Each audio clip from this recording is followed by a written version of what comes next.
All right, welcome. This is Jay's Analysis. I'm your host, Jay Dyer. Tonight we have I can't talk. We have a special treat.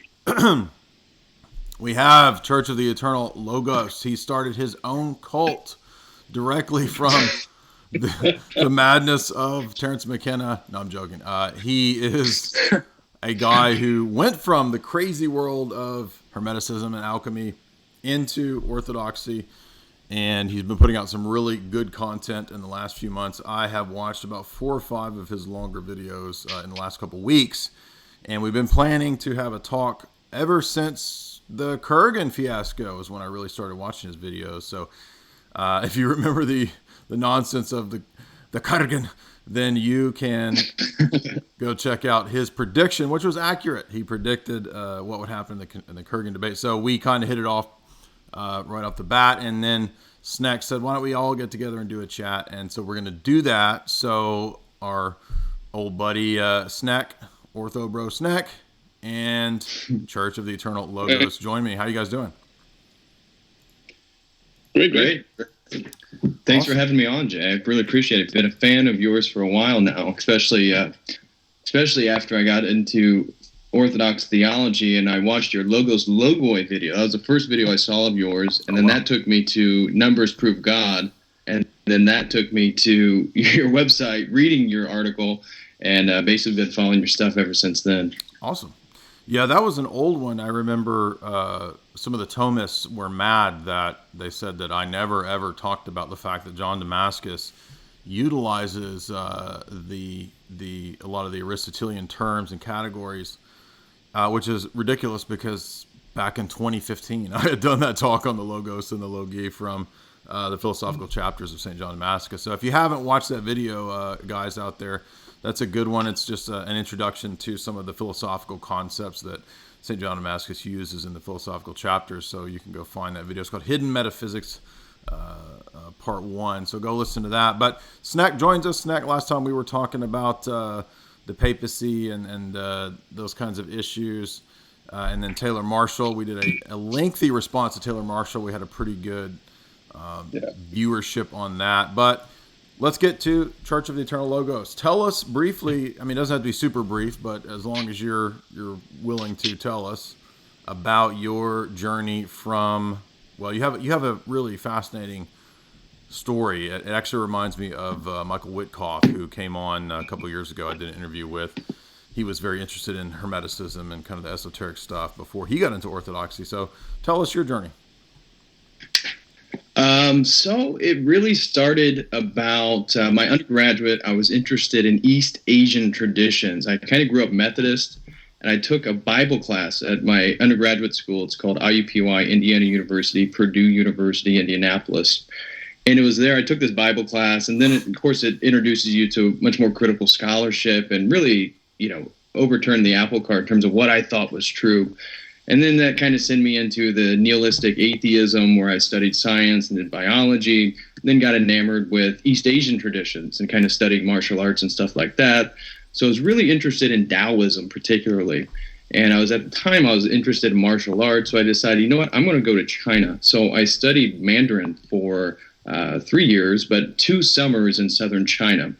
Got there, realized I do not like Chinese culture, and the Chinese have nothing to do with Taoism or the kind of idealized,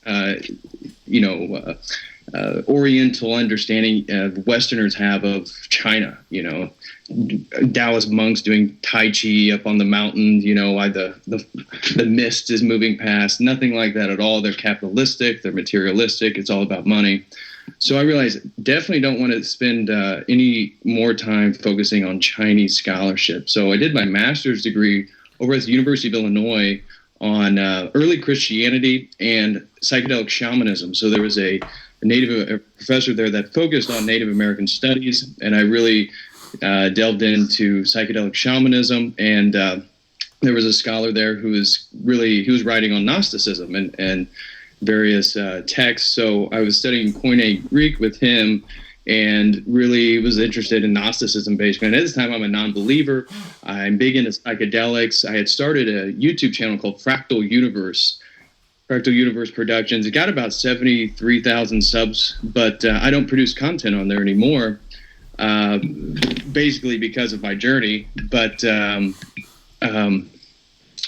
at the time, I'm at my master's degree. Did doing you all ever this stuff. talk to the mushroom? Did you talk to the mushroom in the fractal universe? I actually never had like an encounter with the beings. I did the DMT. I've gone to ayahuasca ceremonies. I've done LSD, MDMA, really? Psilocybin. I always had positive experiences, but it was never the kind of interdimensional, robotic, elf-like creatures that McKenna's always talking about. But I was really enamored with that culture. That culture seemed like the kind of epitome of where knowledge about religion was, right? I kind of fancied myself as a religious studies scholar. And, well, this is kind of where the leading edge is. And then I decided, of course, I wanted to go on from there and get my doctorate. But I thought, I was still infatuated with the McKenna, Robert Anton Wilson's, the Learys, Western esotericism, all this stuff. And I went to Berkeley. I got accepted to the Graduate Theological Union in Berkeley, California. And it was when I went there, again, the worldview I had totally flipped upside down because I saw where all these conclusions lead. I saw the school. I saw the relativism. I saw the openness with drug culture and promiscuity in regards to sexuality and all this stuff. And my politics were changing. Not that I'm a big fan of Donald Trump or anything, but I realized I'm just much more traditional in my politics. And then I started, the first semester I did research on a book called The Psychedelic Gospels. This is written by Jerry and Julie Brown, where they highlight all these frescoes in Europe that have what looks to be mushrooms, red and white Amanita muscaria mushrooms, psychedelic mushrooms. And the thesis of his book is that there was a secret tradition within Christianity that was perpetuated from its inception of basically having a psychedelic Eucharist. Of course, after I did a semester studying that certainly wasn't the case. All these frescoes were contextualized between basically the 900s to the 1300s.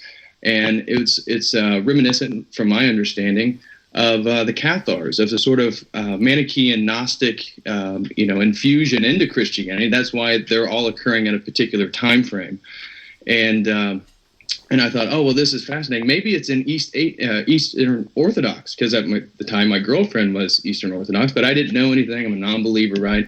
So I take a class at the Graduate Theological Union with the Greek Orthodox there. And of course, I'm thinking maybe I'm going to go through their art and maybe I'll find some references to mushrooms. Of course, that's not what happened, but I got deep into the theology because there is no Orthodox history without learning the theology. So I'm reading Lasky and Staniloy and Florovsky and everybody, and it started. The idea of logos really started to penetrate my mind. Is like, man, and it really started to challenge my preconceptions about dialectics and stuff like this. And that's when, about that summer, after that semester of reading Orthodox theology, I really got enamored with the idea of logos and how this was really a more superior spiritual, religious, philosophical, theological worldview than anything that I had put together. That mine was really falling apart in the presence of logos theology from the Eastern Orthodox understanding. And that's when I started to watch your video. That's when I looked up the logoi thing, because I was getting into my first, spiritual purpose. When I was reading the theology, I wasn't really Eastern Orthodox, but I'm becoming more enamored. So I bought On the Cosmic Mystery of Jesus Christ by Maximos the Confessor. And I read that, and I'm trying to scratch in my head, and that's when I watched your video on logoi, and things really started to take off from there. And ever since then, I've just had an insatiable appetite for Orthodox theology and reading it and learning about it. And really, for the last year, then attending the Divine Liturgy. And so now I'm a catechumen in the Antiochian North American Church here in Indianapolis, Indiana. It's St. Mary of Egypt. I just love it. I love it. It's so funny how people try to talk, they don't understand the whole idea. And so when I talk to people who know who I was, who know, that was part of the other YouTube channel, and that was the main way I was making money, and I don't post any of those videos. I don't really make money from that channel anymore because it just goes against what I believe to be true. But they don't understand this whole thing about becoming Christian. How can Christian? They think it's an easy way out, but there's nothing easy about being Orthodox. It's so much more difficult in terms of, really looking at yourself, critiquing your own sins, the comfortability you find within your own sinful nature, and then challenging that and changing your behavior. So since then, once I started to attend those divine liturgies, that's when I first started my YouTube channel, Church of the Eternal Logos. And I've made a lot of mistakes in regards to talking about Orthodox theology. So anybody out there who, has been Orthodox much longer than I have, I apologize if you watch my videos and, I misphrase something or say something wrong. I'm still learning, but I feel an immense passion in defending the tradition and trying to get young people to see how spiritual ideas like panpsychism, it falls apart in the front of like logos theology or something like this, but that same urge of a divine mind is there. And so that kind of brings us to the present moment then. And that is my testimony. That is my journey to Orthodoxy. Awesome. Yeah. I mean, it bears similarities to Father Seraphim Rose, the interest in, the Far Eastern Chinese philosophy, and then, moving through these stages towards Orthodoxy. So have you heard that? Did you know about his interest in those things? Yeah, I've read, I got Seraphim Rose's Nihilism and the Orthodoxy Religion of the Future. I've read both those books. Okay. I love Orthodoxy Religion of the Future and the kind of anti-rationalism, anti-logical approach of the Eastern traditions, because that's really what it is. Yeah. And it's that same method in which we defend Orthodoxy. And that's, once you see that, it's hard to go back. Awesome. Yeah. And by the way, everybody, we will be taking super chats. We got one. We'll read those later on. Thank you for that, Robert. Anybody who wants to ask us questions, we're going to be getting into some of the more heavy topics here in a little bit. But Snek, tell us about you. Like, I know that in the past, maybe when we did our show on the Jesuits a few months ago, people might have heard it, but they might not be familiar, or we've got new people since then. So tell us a little bit about your conversion, your path to Orthodoxy, and then we'll move into the topics for tonight. Oh, yeah, so actually, I met Church of the Eternal Logos by chatting with him on over Twitter, and I realized that we had a similar story. So I was born in France, born in a culturally Catholic family, but in a really atheistic world. Went to Catholic school, Catholic high school. The bishop was a headmaster, and so I learned about all this, but I fell into really deep atheism. Then I look into some political ideology, which to an extent are religion, liberalism, and so on. And I met people, which is very common in the at least French business world, who are Guénonians. So Sophia Perennialist. Renee Guénon.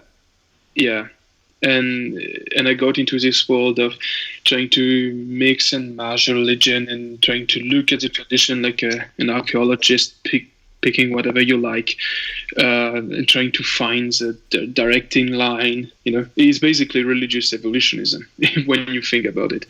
And I got into the Guénonian idea and the idea of Sufi mysticism. And what I realized when going a bit further is that this all actually stems from orthodoxy, hesychasm. That where they took it from, and that Christianity was heavily distinguished from the rest.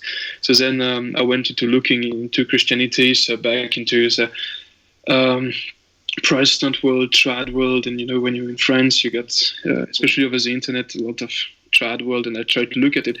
I was confused because everybody was throwing theological truth at me. So I looked at it through the historical lenses, and I was like, oh, okay, so let's look at the schism. Let's look at what happened with the Orientals. And every time Orthodox seemed reinforced. So I went into Orthodoxy in one way through mysticism, in another way through the historical side, which is, the great thing that our church is mystical, but it is also visible. And I started to understand it better. I left my baggage of mysticism and Sufism, just threw that away, and I went deeper into it and I studied it. And I lived in Germany at the time. I began going to church, started catechumenate, came back to France, and there we started a Discord server. We started a website with the help of a deacon from the Moscow Patriarchate. We had many clergy and so on coming in, and to this day it's still running. We're converting people, we're making debates, and it's going fine. I'm probably going to Russia soon to finalize the baptism, because in France it's really difficult to get baptized. The Novus Ordo bishops just did their whole thing with making gender. The Novus Ordo quote Catholic bishops did the thing where you don't have gender on a birth certificate, right? Yeah, that's in France. But in France, in the Orthodox Church, sometimes you will have some problems because the Catholic Church managed to be still a bit institutionalized. So when they will do rebaptisms, they will go out after people and start creating a lot of drama here. Okay. So people usually go to the monasteries and think like this. Yeah. By the way, and for people that aren't aware, we're going to be mentioning a little bit about St. Gregory Palamas. There's no problem with reason. Reason is a faculty that we have that is useful in a certain way. It's useful in a certain degree, right? So we don't exalt reason to the point of godhood. We also don't deny reason, but reason can only take us so far. We'll be talking about that a little bit later. But for those who think that what we talk about is yoga and Sufism and all that, actually there's a good book by John Meyendorff on this issue, St. Gregory Palamas and Orthodox spirituality. He'll actually contrast our view with yoga, with all that kind of stuff. So we're not yoga proponents, we're not Sufis. These are kind of the low IQ level attacks that people banter about on the internet in terms of our views. But one last question for you, and then Church of the Eternal Logos, I want you to comment on this too. But Snek, we were talking in Discord the other day, and I don't remember exactly how you phrased it, but you had a really good way of putting it in terms of like the main problem with perennialism. I think you summed it up somehow. The way you realized what you were doing was just like this piecemeal buffet style metaphysical project, and it kind of eventually occurred to you that that what you're looking for isn't a metaphysical project or something like that. Yeah, it's an Eastern buffet. So all the Orientalists, they will go and try to piece things together. And so actually what they will usually do is look at any sort of similarities and strip everything that differentiates religions, and then try to make this sort of tree. And the idea is that it starts with a pure divinity and then it degrades. So you have categories that are conflicting. For example, Guénon talks about Islam being most preserved, but at the same time will take all of its inspiration through Hinduism because it's the oldest one. So they will have self-conflicting things. So it will be about mashing up all these things, not really regarding the reality of it, and saying that everything that differentiates a religion is it's just exoteric. It's a form of ecumenism, and then it's trying to pace a sort of grand narrative and religious evolutionism. That's how I usually quote it, to try to piece out some bones and try to say, you see, it evolved and it went to this branch or this branch. And the strength of Orthodoxy is that it rejects this because it is strong. It has personal theology, so it cannot go into the generic theism problem, and that's why at least these people couldn't really infiltrate Orthodoxy. So you see, Guénon had no problem going to the Freemasonry, going into Roman Catholic Church, he's then going to Sufism. But when they try to do it with Orthodoxy, and we have a real mystical tradition. We've got hesychasm. It's unequaled. I've looked everywhere. It's the only place where it is like this. And for example, Valsin, who was an occultist, tried to go to Mount Athos. Slow down. Who? Valsin was an occultist and a pawn of Guénon. Guénon, and he tried to go into Mount Athos and try to stitch Orthodoxy into this Frankenstein religion that they were creating, and the monks just kicked him out. Like, no, we don't have secrets to give you. We don't have anything to give you. Right. We don't understand you. You're a Romanian guy who converted to Sufism. Get out.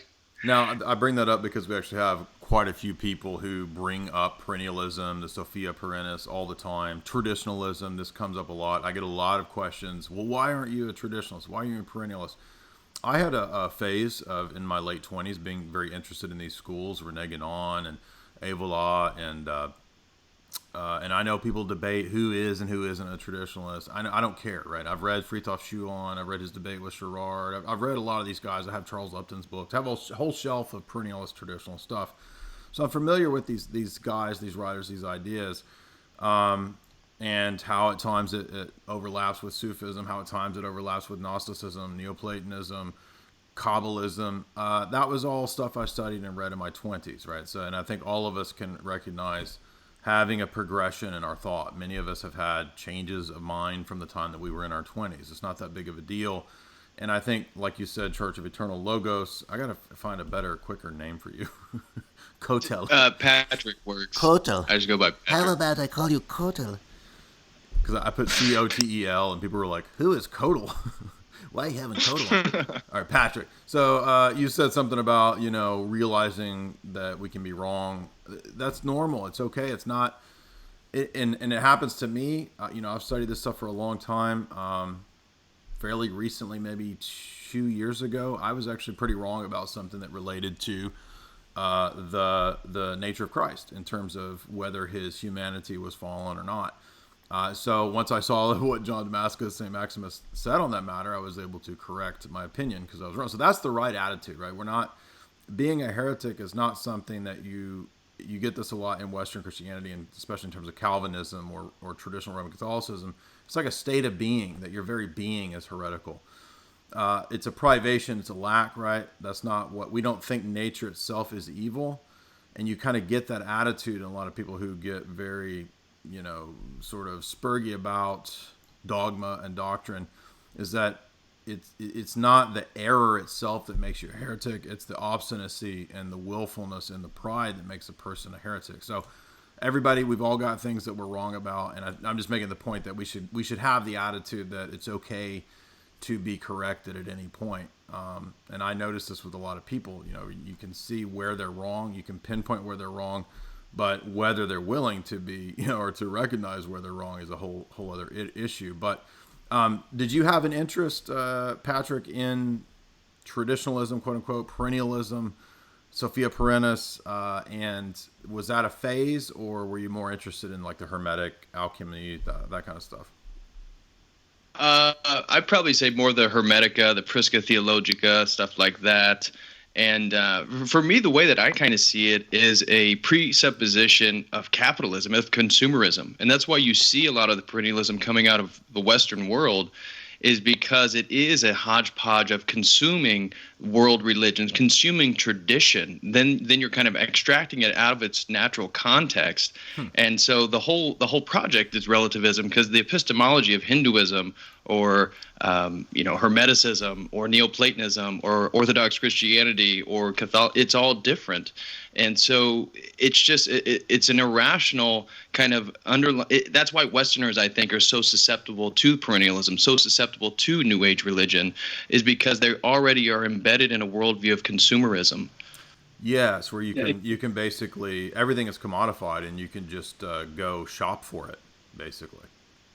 Yeah, Right. and that's what you will encounter, especially in the business circles. In the business circles, you will always have this guy who will have, this idea of the Übermensch, but also, being very trad and justifying his behavior by thinking he belongs to a specific Hindu class. Yeah, it's very prevalent in business circles. So we already have these ideas and presuppositions. Right. All right, so let's get into the subject matter that we want to cover tonight. I think, Snek, you had a brief outline that you wanted us to get into. So we're going to talk about, I think, what was it, Apophaticism first, and that we're going to let, who do we say? Is Patrick going to lead off on that topic? Yeah. Okay. So, so in three-part, Apophatism in Ecclesiology will go and start with this. Oh, you're going to start. So, okay.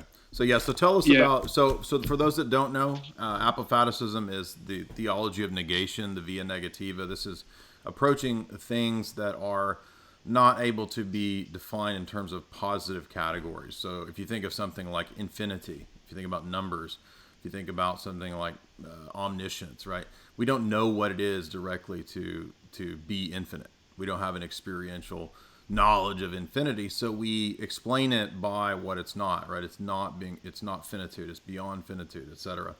And so a lot of the Orthodox theology, when we speak of who God is in terms of his essence, we don't know that. We don't know the inner being of God. We only know God as he's revealed to us, and that's kind of the essence synergy distinction. So go ahead and tell us about apophatic theology, but not so much theology proper. You wanted to talk about apophaticism in terms of ecclesiology, which is really interesting because we don't typically think of ecclesiology as the domain where that would be applicable, but it is. Tell us about that. Yes, that's very interesting. So first of all, it's to deflect a very low IQ comment that some people have about this when we start to say that we define ourselves contrary to heresies, for example. So say, you're a theology of negation, your church exists to not be as the others, which first of all is wrong. We define ourselves in positive ways, but we can also define ourselves in negative ways. And it starts at the very beginning in discipline. If we go at the very, very beginning of the church, and even in the Bible, Christ sees how the Pharisees pray, and he literally tells us, don't pray like them. Don't make a show of it. This also the parable of the Pharisee and the Pharisee and the publican. The Jesus prayer that we do, this humble prayer. It comes from this. It comes from this idea that we have a right to define ourselves positively, but we also have a right to define ourselves negatively. And it continues early on, very early in church tradition. You can see it in the Didache. So in the Didache, there is, we are saying, the Jews are fasting on these days, do not do like them. This is not the church defining itself in mean ways or anything. It is the church understanding that there are parts that needs to be removed. That Christ himself said, some parts we will go away. I came to bring the sword. And actually, if we look at how the church is fundamentally organized, it is organized in councils. So these councils are called to answer a heresy. So, for example, before iconoclasm, there were icons in churches and there were no icons in churches. Some churches didn't have icons, iconostasis. They had proskyneirion, but not a full iconostasis. And the heresy was starting to smash them. So we defined ourselves in not being iconoclast, and we said, no, you have to kiss them. Mm-hmm. So every council is predicated on these ideas, and the idea of seeing this, and this heresy is the new enemy of the church, and we need to remove it, and we need to precise the apostolic doctrine in regards to these problems that arose. We can see it in what the council give. The council produced 3 types of documents: the Declaration of Faith, which is the positive, infallible declaration of what we believe. It produces canons, which is the normative discipline to be held, and it produces anathemas. Anathemas as a way the church has to define its theology negatively. We do not believe in this. Mm-hmm. We do not believe in this and that. Even the Declaration of Faith oftentimes is negative. If you look at Chalcedon, since God is so great and sees the hypostatic union is beyond our imagination, Chalcedon only can define the hypostatic union precisely in what it is not. Without confusion, without change, the 4 withouts of Chalcedon. And we can see it, of course, in the church comparing itself. And Trullo is a great counsel for this. Right. It's again about discipline, but the canons themselves can be defined negatively as well. So, for example, we soon will do the cheese fair week. There's a week where we don't eat meat before Lent. Actually, it was a reaction. If you look at the canons of, I think it's Trullo. Trullo says, you cannot do this because the Armenians are doing this. So in return, you will eat cheese because they're abstaining from cheese, and this is not the right way. So the church always precised itself in contrast to heresies. So as much as the church defines itself positively, it can define itself negatively, and we can see it inside the organization of the church itself. Not only in our theology, and ultimately it comes down to humility. That the fact that God is so much greater that we cannot positively talk about God. We can talk about what He is not, and that's where we enter the more theological part. Yeah, that's a good point. Yeah, so there is a apophatic dimension even to ecclesiology and the way that we respond to errors in the history of the church. And pretty much every council that met in the first millennium was meeting to address a specific heresy that was spreading throughout the church. So we're not here to produce the infallible papal list of decrees that you have to know and believe to be saved, because that doesn't actually work.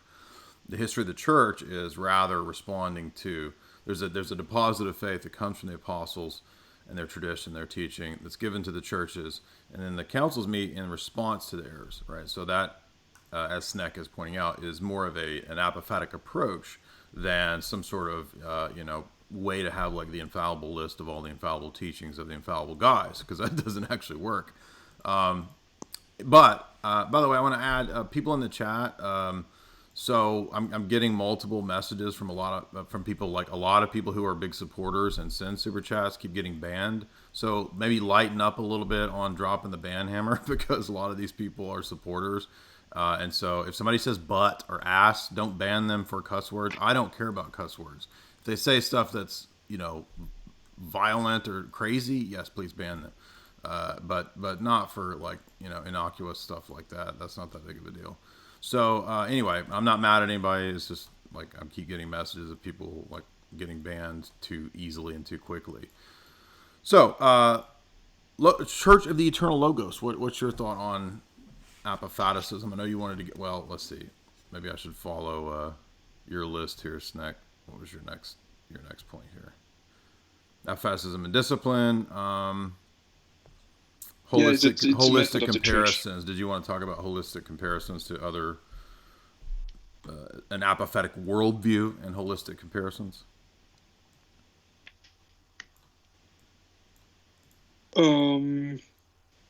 Yeah. So that's also very interesting, and this is from Larcher actually. By the way, hold on. You talk really fast, and a lot of the English people have a hard time understanding the words. So he's talking about Jean-Claude Larcher, who's a really prominent French Orthodox theologian. I have Larcher's set on here, Theological Therapy of Spiritual Illness, which is in English, but some of his other stuff's not in English. But he's a really, really great theologian. He has a new book out on media, critiquing mass media. So Larcher is definitely somebody that we should recommend. Go ahead. Yeah, so in his great book, Jean-Claude Larcher, called L'Église corps de Christ, so the church body of Christ, what Larcher also talks about is a theandric nature of the church might outwardly make it look like it has some contradiction, as every single system. However, and we're going to talk about this, with Palamas and so on, and God being above contradictions. But in our search for truth and in determining the true church, we have to take this apophatic approach and looking like what the church cannot be, what the church is on a holistic level. And that's why Jay is doing great work comparing worldviews. So you're not only comparing one specific point, because the basis is already theory laden. The basis of any discussion on a single point, it's already giving or conceding to one side or the other.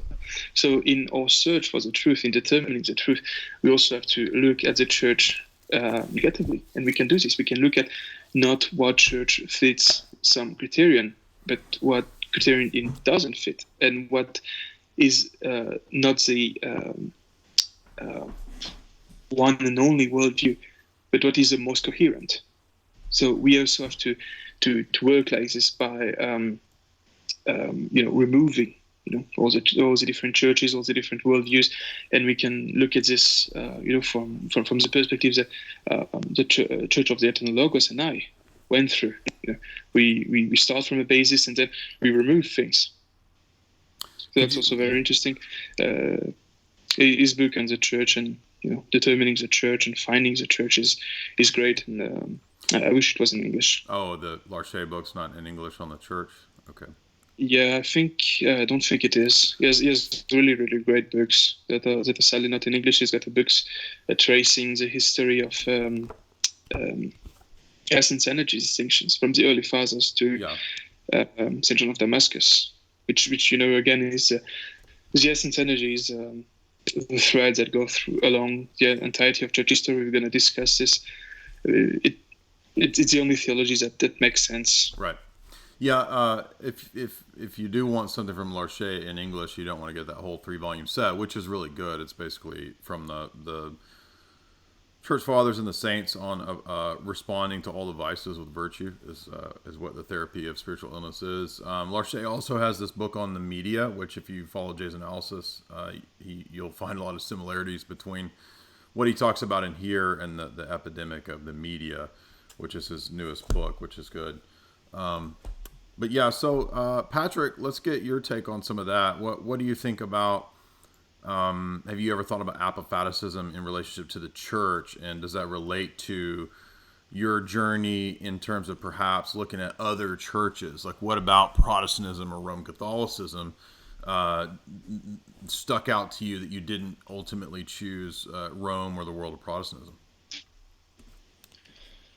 Well, for me, it's actually it had nothing to do with ecclesiology.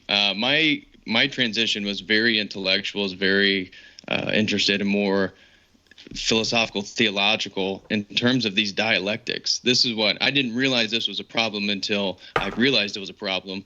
And then this is what really set me on my way. And so in regards to Apophaticism, what I wanted to mention today was sort of transcending the dialectic between cataphatic and apophatic theology, because even though Apophaticism is so associated with orthodoxy and mysticism, and then orthodoxy being the sort of mystical church, this is very common within Neoplatonism. And so the way, when we think of somebody like Pseudo-Dionysius, although you sent me an article today, maybe I shouldn't call him pseudo anymore, Dionysius, but he's kind of associated with the sort of apophatic theological approach. Yeah. And then he's always critiqued for being so Neoplatonic. He's often critiqued for being a monophysite, for his emphasis on the transcendency of God. Of course, he uses Plotinus' as sort of sculptor analogy in terms of apophatic theology being a sort of negation, a sort of taking away from the marble to get to the sculpture underneath. And then he has a lot of sections that are very similar to Proclus, but the way that orthodoxy does it, and I think it's most explicit in Maximus the Confessor, is even the collapsing of the dialectic between cataphatic and apophatic, which I think distinguishes orthodoxy from Neoplatonism, a tradition that's doing just that. So if some of you guys are familiar, I know I became aware of it from Jay, but the book God, History, and Dialectics, this was probably, out of all the things I read, the most essential and most important book that I read in regards to orthodoxy, in terms of now having the kind of conceptual categories to then see all this stuff and see how it's all about the collapsing of dialectics.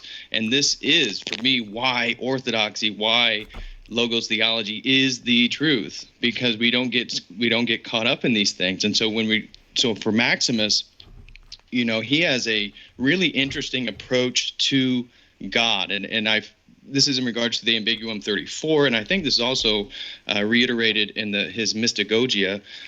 But his approach towards God is a kind of threefold process. And again, it's trying to collapse the dialectic between apophatic theology and cataphatic theology, and then show how we actually have an out, where the Neoplatonists, somebody who, we would say the Catholics, absolute divine simplicity, somebody who posits a sort of simple essence of God, really doesn't have an out. Of course, the Catholics can revert to revelation, which is our out. But his kind of trifold, tripartite process begins with God is the cause of all that is known and predicated, and thus can be called the mind, the word, the logos, the life of everything. So that's sort of a cataphatic approach. This is step one. Mm-hmm. Step two is, as the source of all being, God cannot be put into some category or the same category as beings. He transcends them, and thus should be more properly called non-being. Well, then you hear that, you think, well, being, non-being, Maximus, you sound a bit dialectic there. But then on the third part, he says, therefore the theologian has to realize that ultimately the predications of being and non-being are not predicated of God in a proper sense, right, as neither presents God as he is in his essence. Yep. Therefore, God is beyond cataphatic or apophatic descriptions. Correct. And what we're left with then is revelation. And so the reason I brought up the God, History, and Dialectic book is because the Ordo Theologiae, the proper beginning point, is always personhood.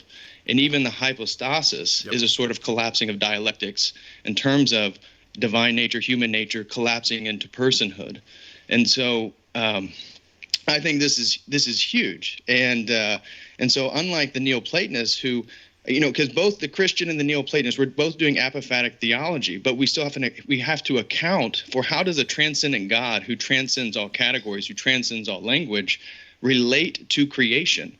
And so the Neoplatonists, all they have is emanationism. They have this kind of concentric circles from the center of perfect one, where we have the incarnation. And so this is really big, that Christian theology can actually affirm God's epistemological and ontological transcendence due to God's incarnation, and that being the most imminent, the imminence of God in creation, as he both reveals himself so we can find him, yet remains ontologically transcendent.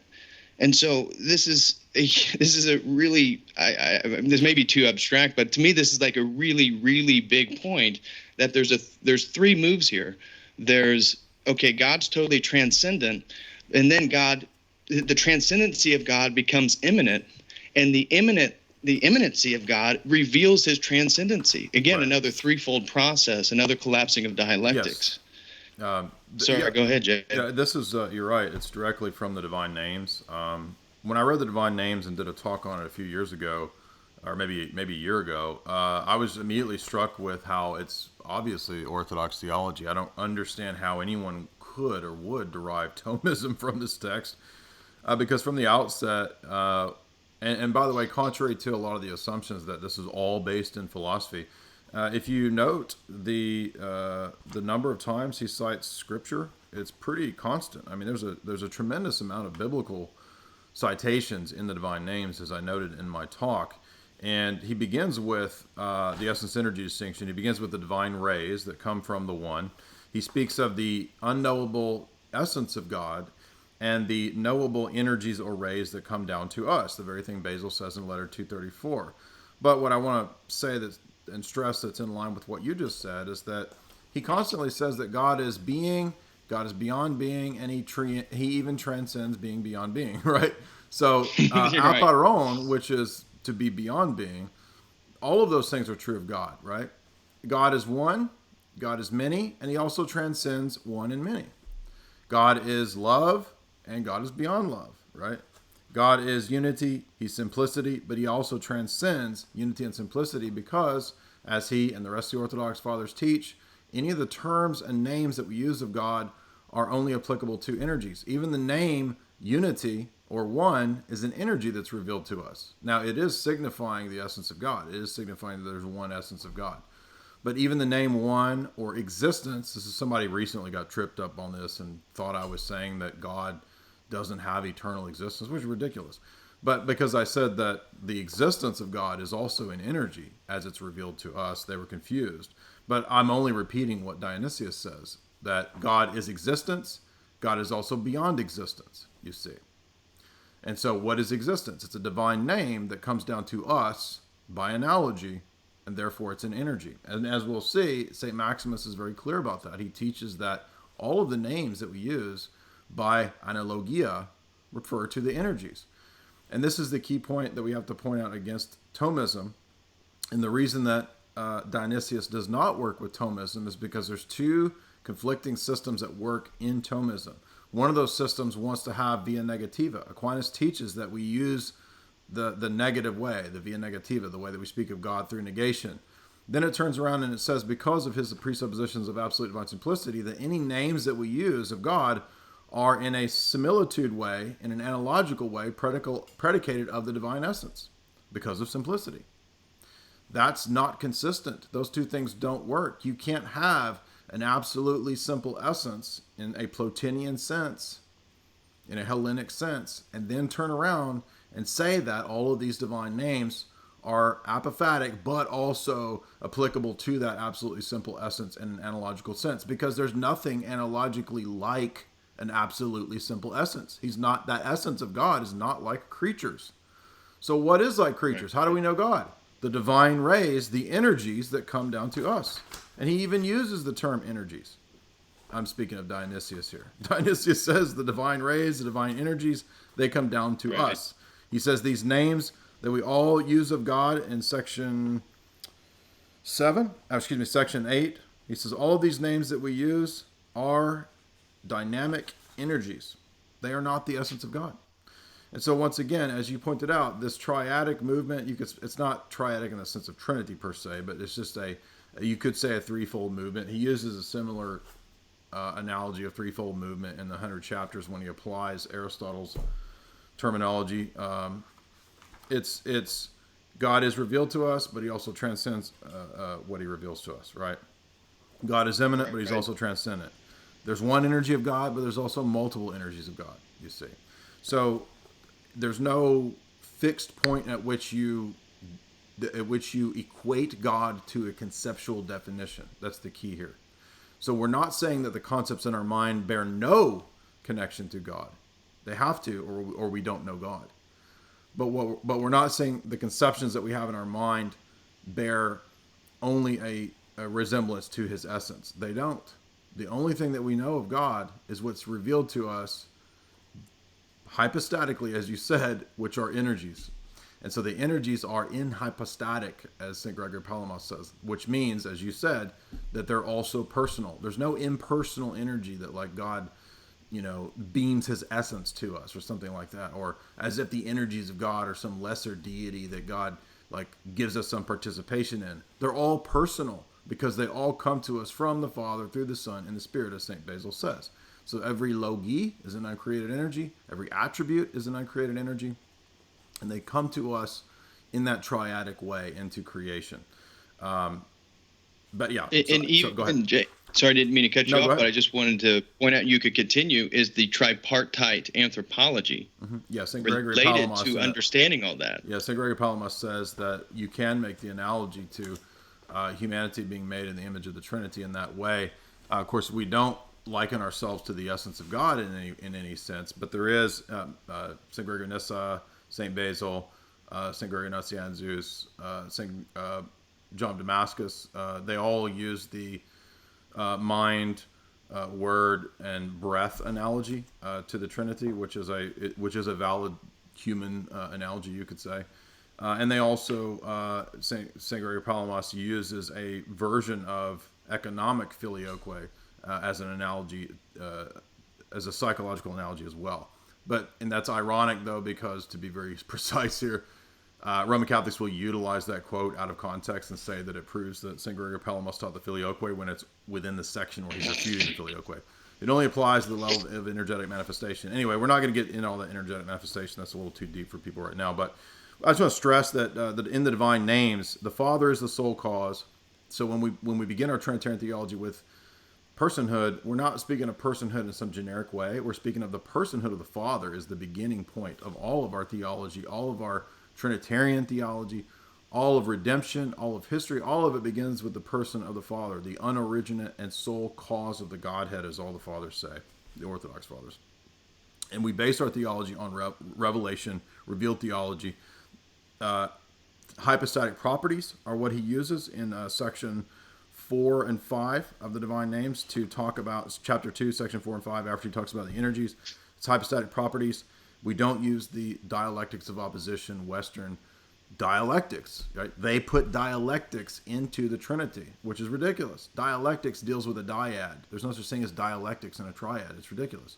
But because they didn't understand hypostatic properties as the way to distinguish the persons based on the Father as the sole cause, they got confused and couldn't figure out how to distinguish persons. And so they invented these ideas of notional distinctions and relations of opposition, all this speculative nonsense that goes against what was already defined as the ways to distinguish the persons.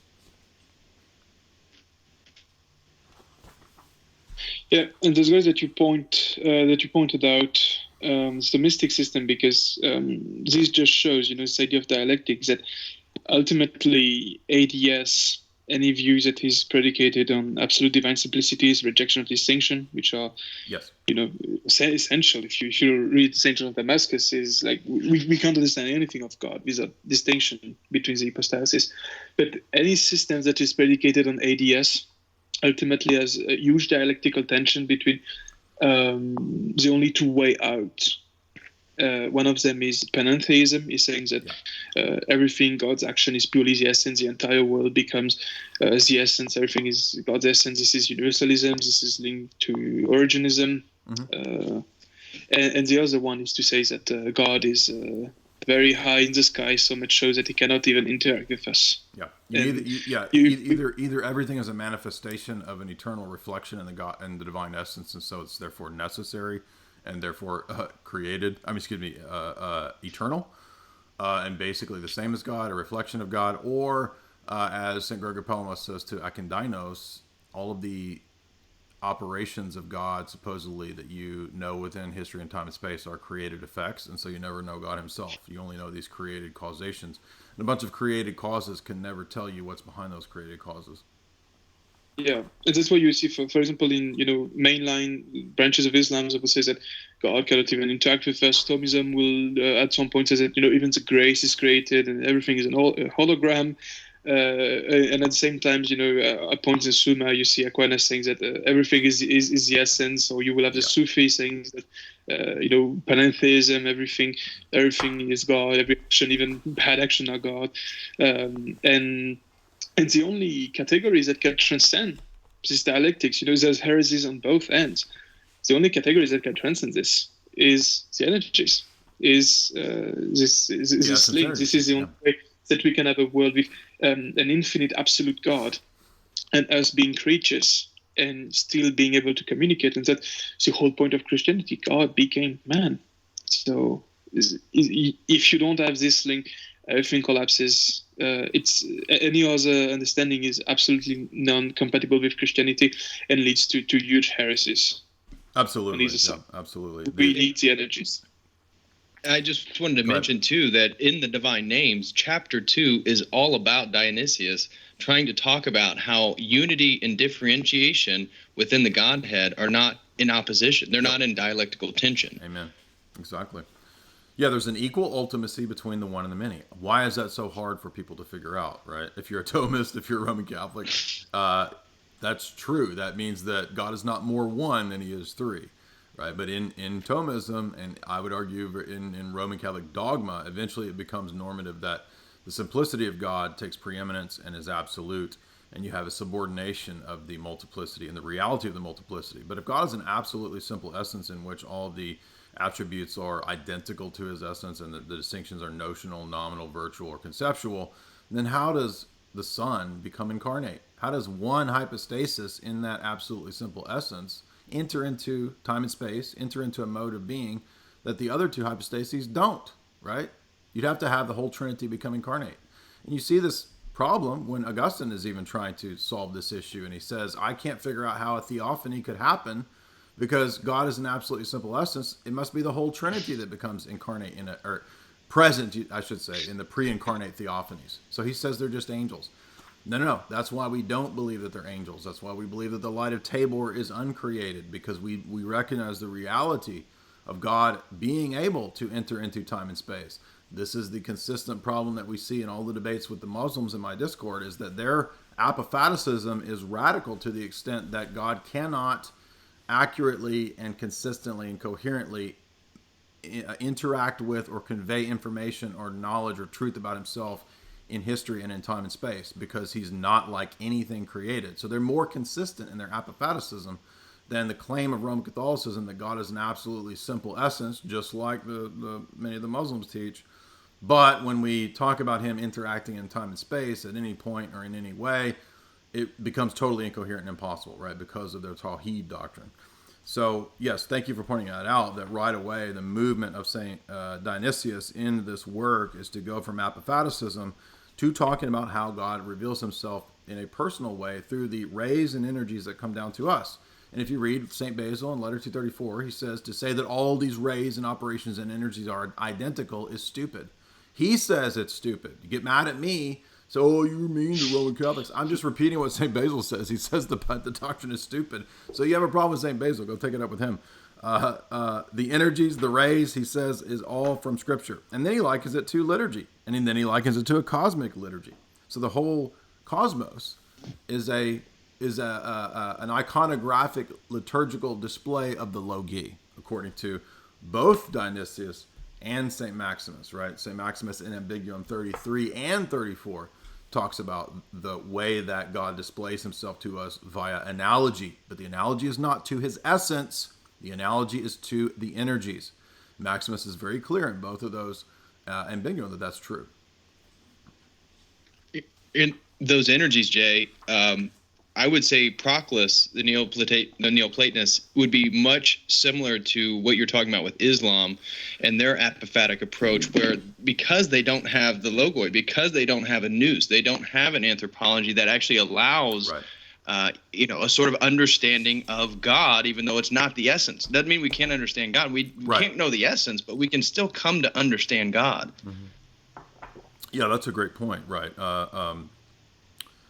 The analogia, according to Nyssa, Maximus, Basil, Gregory Nazianzus, Dionysius, and St. Maximus, is to the energies. And even the logoi are uncreated energies, according to St. Maximus. That's why St. Maximus says God's works are infinite. His energies are infinite.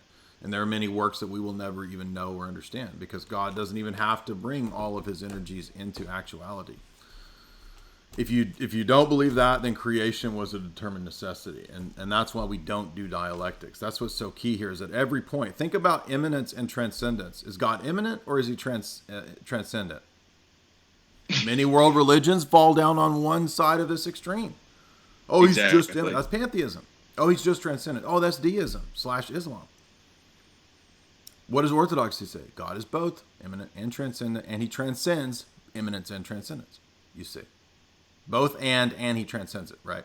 He's immanent in that his energies are immanently present throughout the entire world. He's immanently present through his logoi of created things. And when he becomes incarnate, he's immanently present in his incarnation, right?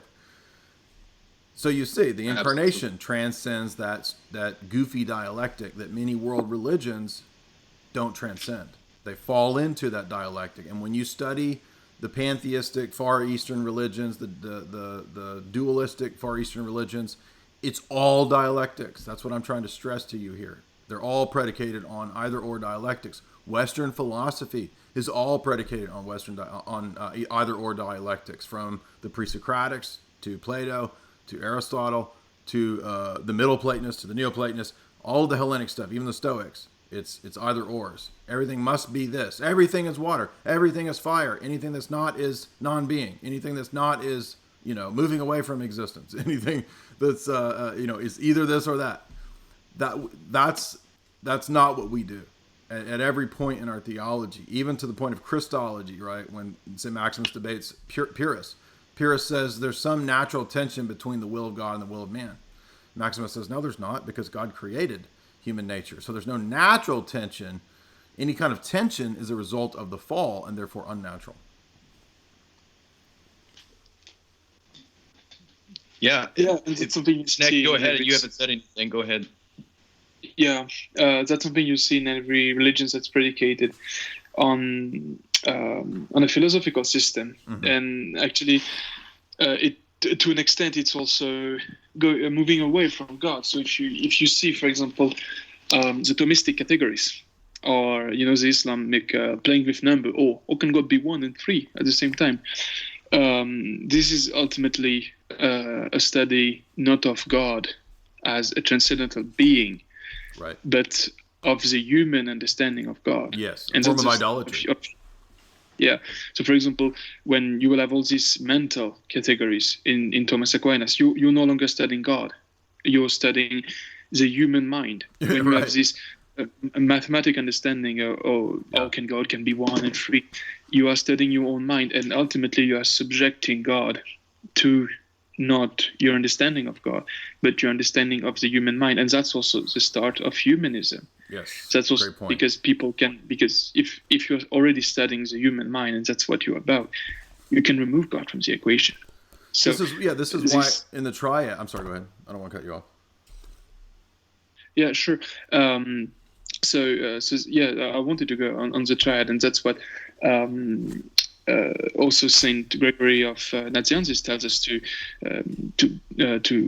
be wary about. Like, you cannot explore things with your own mind like this. He compares, starting to go about relation inside the Godhead, going inside the essence, as looking into the sun. Like you're gonna go blind, you're gonna go mad, and this is what started humanism. And this is what started just the study of the human for the human, and that's what has been plaguing, for example, the Roman Church today. And we talked last time about the Eucharist and the way that we do not try to define the Eucharist we see it as transcendent. We don't try to find natural explanations to it. We don't need to know exactly when it happens. And the scholastics, in trying to see exactly when it happens, they're creating new heresies. The fact that the Eucharist can be created outside of the worship. It can be created by a priest during dinner, technically. Or they will try to look into naturalistic understanding of the Eucharist. They will make false doctors come in and say, "Oh, you see, we did a blood test on the wafer, and it wasn't done." Or the wafer is we did it's a cardiac muscle and stuff like this. And this is just rejecting the transcendental. And it's already a form of atheism, of humanism, because you are trying to understand miracles with your mind. And by definition, you can't. But let's be clear here, because accepting a miracle is not the same thing as being irrational. Okay, so accepting a miracle is being the most rational, right? Because from the vantage point of Scripture, revealed theology, it actually says that that when Abraham believed God, he did so with full assurance. It doesn't say he jumped into the irrational and had no knowledge of it. So something that transcends nature, that transcends reason, is not thereby irrational or stupid or contradictory. It's simply supra-rational. It transcends rationality. And obviously that's true of God. God transcends rationality, but that doesn't make God irrational or insane, or we're not Photius. None of the church fathers are Photius. That's why you can see in the triads, he moves from saying at the beginning that the Hellenism and the philosophy of Hellenism and Plato, he says, is demonic. He says it comes from demons. And then he can turn around and utilize words or concepts or notions that do have a connection to Hellenism. And they're given new meanings. They're redefined. They're transformed in the Orthodox teaching. And at the same time, he can use logic and reason to talk about and distinguish the absolute divine simplicity doctrine from our doctrine, how the energies are distinct. We're using words, we're using concepts, we're using reason, but we're not identifying or isomorphically equating the reasoning that we do with God. And that's what's so key here. What's in our mind is not identical to what God is or who God is, right? But we do actually and can participate in the love of God, the life of God, the truth of God. All those different names, those energies, those attributes are communicated to us in the process of theosis. So it is a direct perception. It's not a direct perception that's not involving created things. It is, right? Or else we wouldn't have sacraments. We wouldn't have the Eucharist, water and baptism. We wouldn't have relics, icons, all these things that we do have, right? There is grace connected to matter, but the grace that's connected to matter is not in a dialectical tension. It's not like, oh, I either go to the created things or I reject everything created for the uncreated, right? That would be another dialectical problem.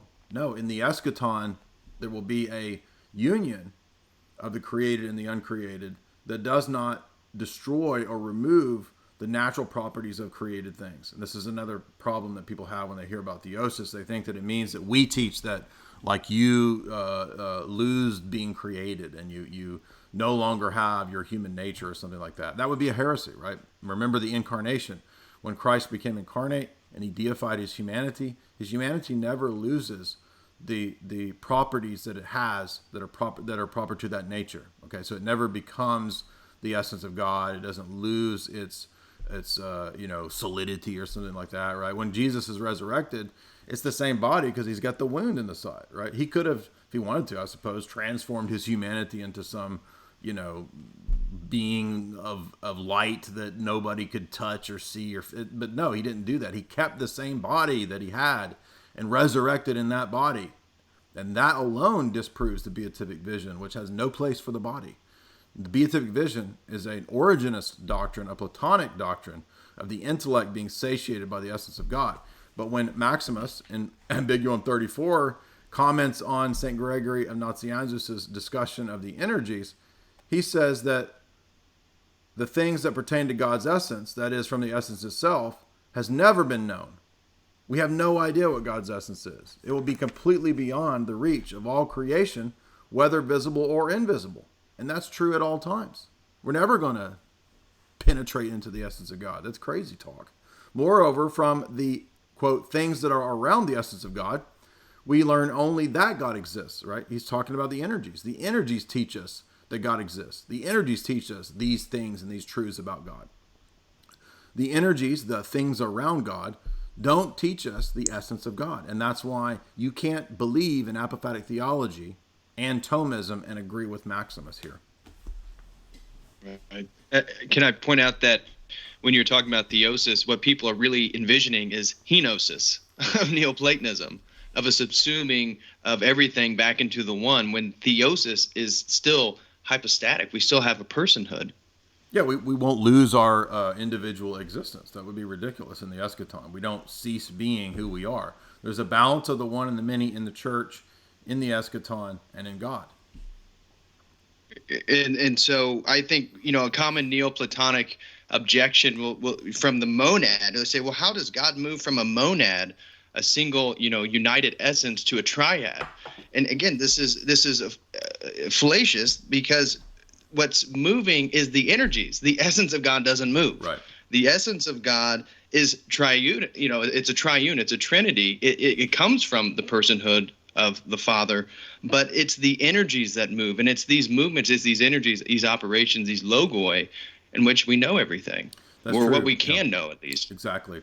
To just one point on that is that sometimes the fathers, St. Athanasius does speak of, or others as well, of the Father being the sole font and cause of the hypostasis of the Son and the Spirit as well. So there is at times language that speaks of a movement or action in terms of the generation and the procession. But the difference is that we're not applying the created categories of movement and cause that are temporal or chronological in the created realm. We're not applying that directly to God, right? The Father is not temporally prior to the Son, right? He is, in a sense, prior to the Son in terms of the origin of the Godhead, because he alone is the cause. So we are saying the Father is the eternal cause of the Son. But that, for us, does not mean that the Son, therefore, has a lesser status of being, or is a lesser status of existence, or he's some lesser cause, or something like that. It doesn't mean that at all. That's why Athanasius is at pains to constantly argue against the Arians and the Semi-Arians that a distinction in God, or the Son being caused by the Father, does not necessitate or imply a lesser status of being, or power, or sovereignty, or omnipotence, or et cetera, et cetera, et cetera. He shares all the same attributes that the Father does, except for the hypostatic role of the Father, which is to be the cause.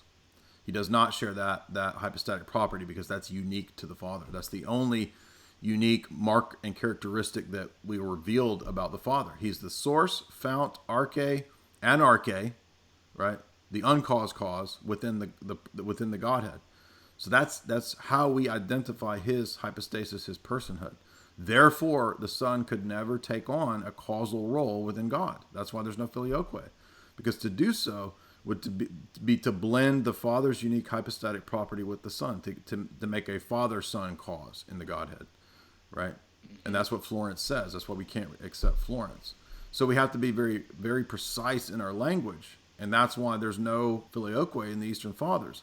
And when the Roman Catholics go and they try to quote mine, they'll just quote mine stuff that relates to the economy. Nobody denies that Jesus sends the Spirit into time and space, but we don't read economy back into the triad, right? We don't say that because of economia, that therefore at the level of hypostatic origins, the Father, the Son takes on the personal property of the Father. And if you read St. Photius' Mystagogy, he makes this point over and over and over.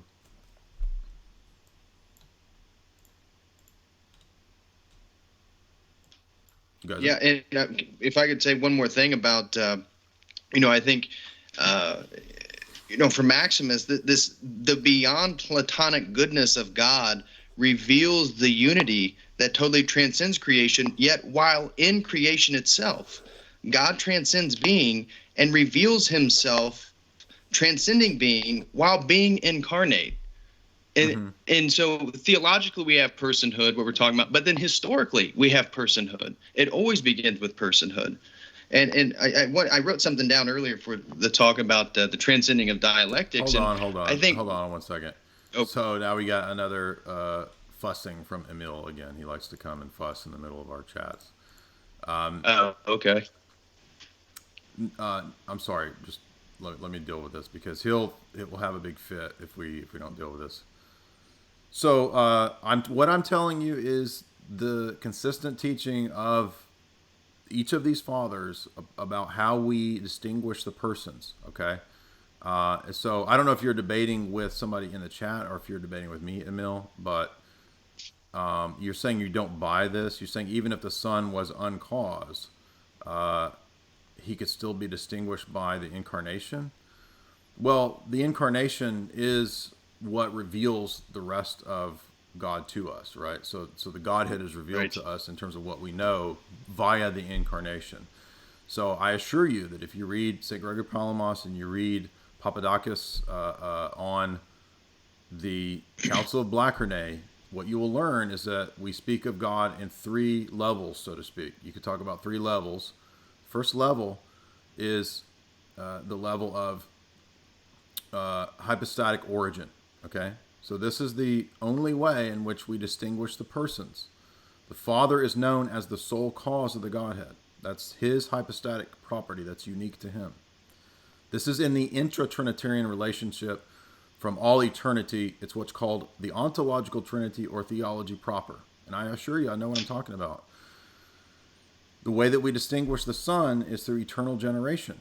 The Son is eternally generated from the Father, and that's his unique property, to be the Son of the Father. So when I mentioned Athanasius a minute ago, Athanasius is very clear that the action of that movement is not an energy. It's not a generation by will. It's a generation that's proper to the Father's nature. So the Father has a Son that springs directly from his nature, you could say. It's not impersonalism or it's not essentialism because it's from the Father's nature. It's inhypostatized, you see. That movement is inhypostatized. It's inhypostatic, meaning it's personal. So the movement of the Father, the Son, right? And then the Father also eternally spirates his Spirit. That eternal spiration is not completely divorced from the Son. That's a mistake that Roman Catholics say about us. The Council of Blackernay met and dealt with that, right? There is a connection between the spiration of the Son, the spiration of the Spirit and the generation of the Son, but the Son does not participate in the Father's role of being cause. Okay? So this movement, and we can call it a movement of personal relations and personal hypostatic origins, is the first place that we start our triadic theology and orthodoxy. And I assure you, I'm correct on this. The next level that we could speak of is what's called energetic manifestation. This is where we talk about God's actions and energies and attributes that pertain to him from all eternity. And not just from all eternity, that same energetic manifestation will also apply to history as well. Okay? So for example, the love of God, that's not something that's unique to creation. It's not something that has a point in time. The Father, the Son, and Spirit experience and share a communal love from all eternity. The movement of the love of God is from the Father, through the Son, and in the Spirit, even within the Trinity. And you can apply the triadic analogy, the psychological analogy that Augustine is so famous for. You can apply that in Orthodox theology at the level of energetic manifestation. And so at that level of the Trinity, as we speak, you can say that there is a special relationship between the Father and the Son, and that the Holy Spirit manifests that as love. That's true, and that's in the 150 chapters. St. Gregory Palamas's refutation of the filioque in that work. He there explains that when Augustine, or when the Latins, he's being charitable. He says that we can say this if we want to do it in a correct way.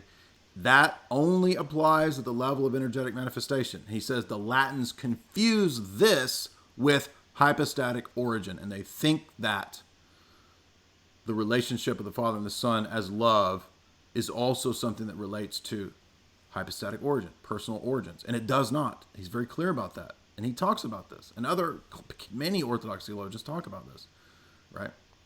Now, so the reason that we have to have this level of energetic manifestation as part of our theology is not just to distinguish hypostatic origins from energetic manifestation of a kind of filioque at this level of the Son manifesting the Spirit, or the Spirit resting in the Son from all eternity, the Spirit shining forth from the Son from all eternity. That's not hypostatic origin. It's only in the sense of energies manifesting in that movement from the Father through the Son and in the Spirit. Again, this is what the Council of Blackernay says. Blackernay is authoritative and normative for Orthodox people. The other reason, again, is that I know, I'm sorry I'm hogging this, but I want to make this very clear for Emil. So another reason we say this, according to Athanasius, who is really the beginning of this, you need to read the essay by Florovsky on Athanasius and creation. I'm constantly telling people to read this essay. Please read this essay. Like, I'm so tired of recommending it. I recommend it like every week because it really solidifies this issue. It shows that Athanasius does not teach absolute divine simplicity. Florovsky definitively proves this because he shows that it's absolutely necessary to distinguish the action of generating in the Godhead and the action of creating, which is external to the Godhead. Okay?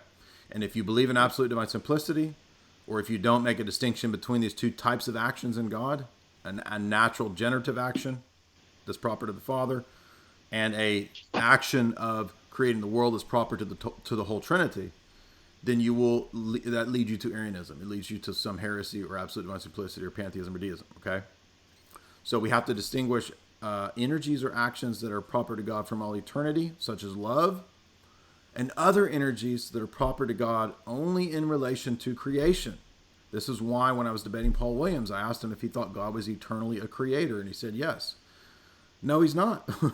Okay? So not all of these Islam. names... Yeah, that's Islam, right? So not all of these names apply to God eternally. But if you believe in absolute divine simplicity, they do have to apply to God from all eternity. God is eternally a creator. God is eternally foreknowing. Well, if he's eternally foreknowing, what's he foreknowing? A creation? Yes. Then creation is eternal. What about providence? Is God eternally providential? Yes. If so, then he's eternally providential of an eternal creation. That's ridiculous. So Athanasius makes this argument against the Arians. He says, no, not all of the names apply to God from all eternity. Some of those energies are only in relation to creation. Providence, right? Creator, those are names and actions that only apply to creation. They're not true about God from all eternity. That's why we believe that God freely chose to create the world. He wasn't bound. The world's not eternal creation. It comes into being ex nihilo. So ex nihilo creation necessitates the essence energy distinction, because you can only say what I'm saying if you believe in the essence energy distinction. Some of these energies are not proper to God from all eternity. Are they still uncreated? Yes. And that blows the minds of some Catholics, but I could show you where Palamos talks about this, where he reasons this from Dionysius, by the way. It's obvious. It's what we have to say. It's Athanasius who makes this argument against the Arians. Why can't you guys grasp this, Thomists? Can't you see this? Like, you're making Arian arguments to try to mesh them with Christianity. It doesn't work. So, Emil, to answer you, so you have that level of the Trinity, which is energetic manifestation, which has two distinct aspects to it. It's part of the inter-Trinitarian life that's revealed to us. It's not the essence of God that's revealed to us. It's the relationship of the inter-Trinitarian life that a whole synod met to confirm a Blackernay, and then in succession, all the Palamite synods confirm this, right? This point that I'm making about energetic manifestation, that it's not the same thing as hypostatic origins, right? That's the first level of the Trinity. Second level of the Trinity deals with the energetic procession. The third level that we're speaking of here, and we're not saying that God is divided into literal levels. We're just speaking this way. The third level that we want to speak of is the economic Godhead, or the Trinity in relationship to the created order. All right. So in this sense, there is filioque. Christ does send the Spirit into time and space. Absolutely. Nobody denies that, right? And the low level, like Roman Catholic argument against us, they just go and they appeal to texts that everybody believes. Well, Jesus breathes the Spirit, therefore he's the eternal origin of the Spirit. No, he's not. You can't read economic relations into the Godhead. It will lead you into stupid heresies. Of course not. So there's these three levels that you have to understand, and they are in all the fathers that I teach, that I'm telling you about, and they're in the Synod of Blackernay. I'm telling you, there's a whole chapter on this. Let me get the book. Crisis in Byzantium. Crisis in Byzantium includes entire chapters that deal with our church confirming the Synod of Blackernay, confirming the Palamite teaching, confirming energetic manifestation, and how it's not the same thing as filioque, and it's not the same thing as Roman Catholicism, and you can't smush these different layers and levels into one. And that's why they rejected the Synod of Lyons. Okay, Lyons is one of the first Roman Catholic synods that confirms filioque in the erroneous sense, right? Not just in a generic sense, well, what do they mean from the Son, right? That's what St. Maximus asks in his day. He says, what do they mean? Do they mean it in an economic sense?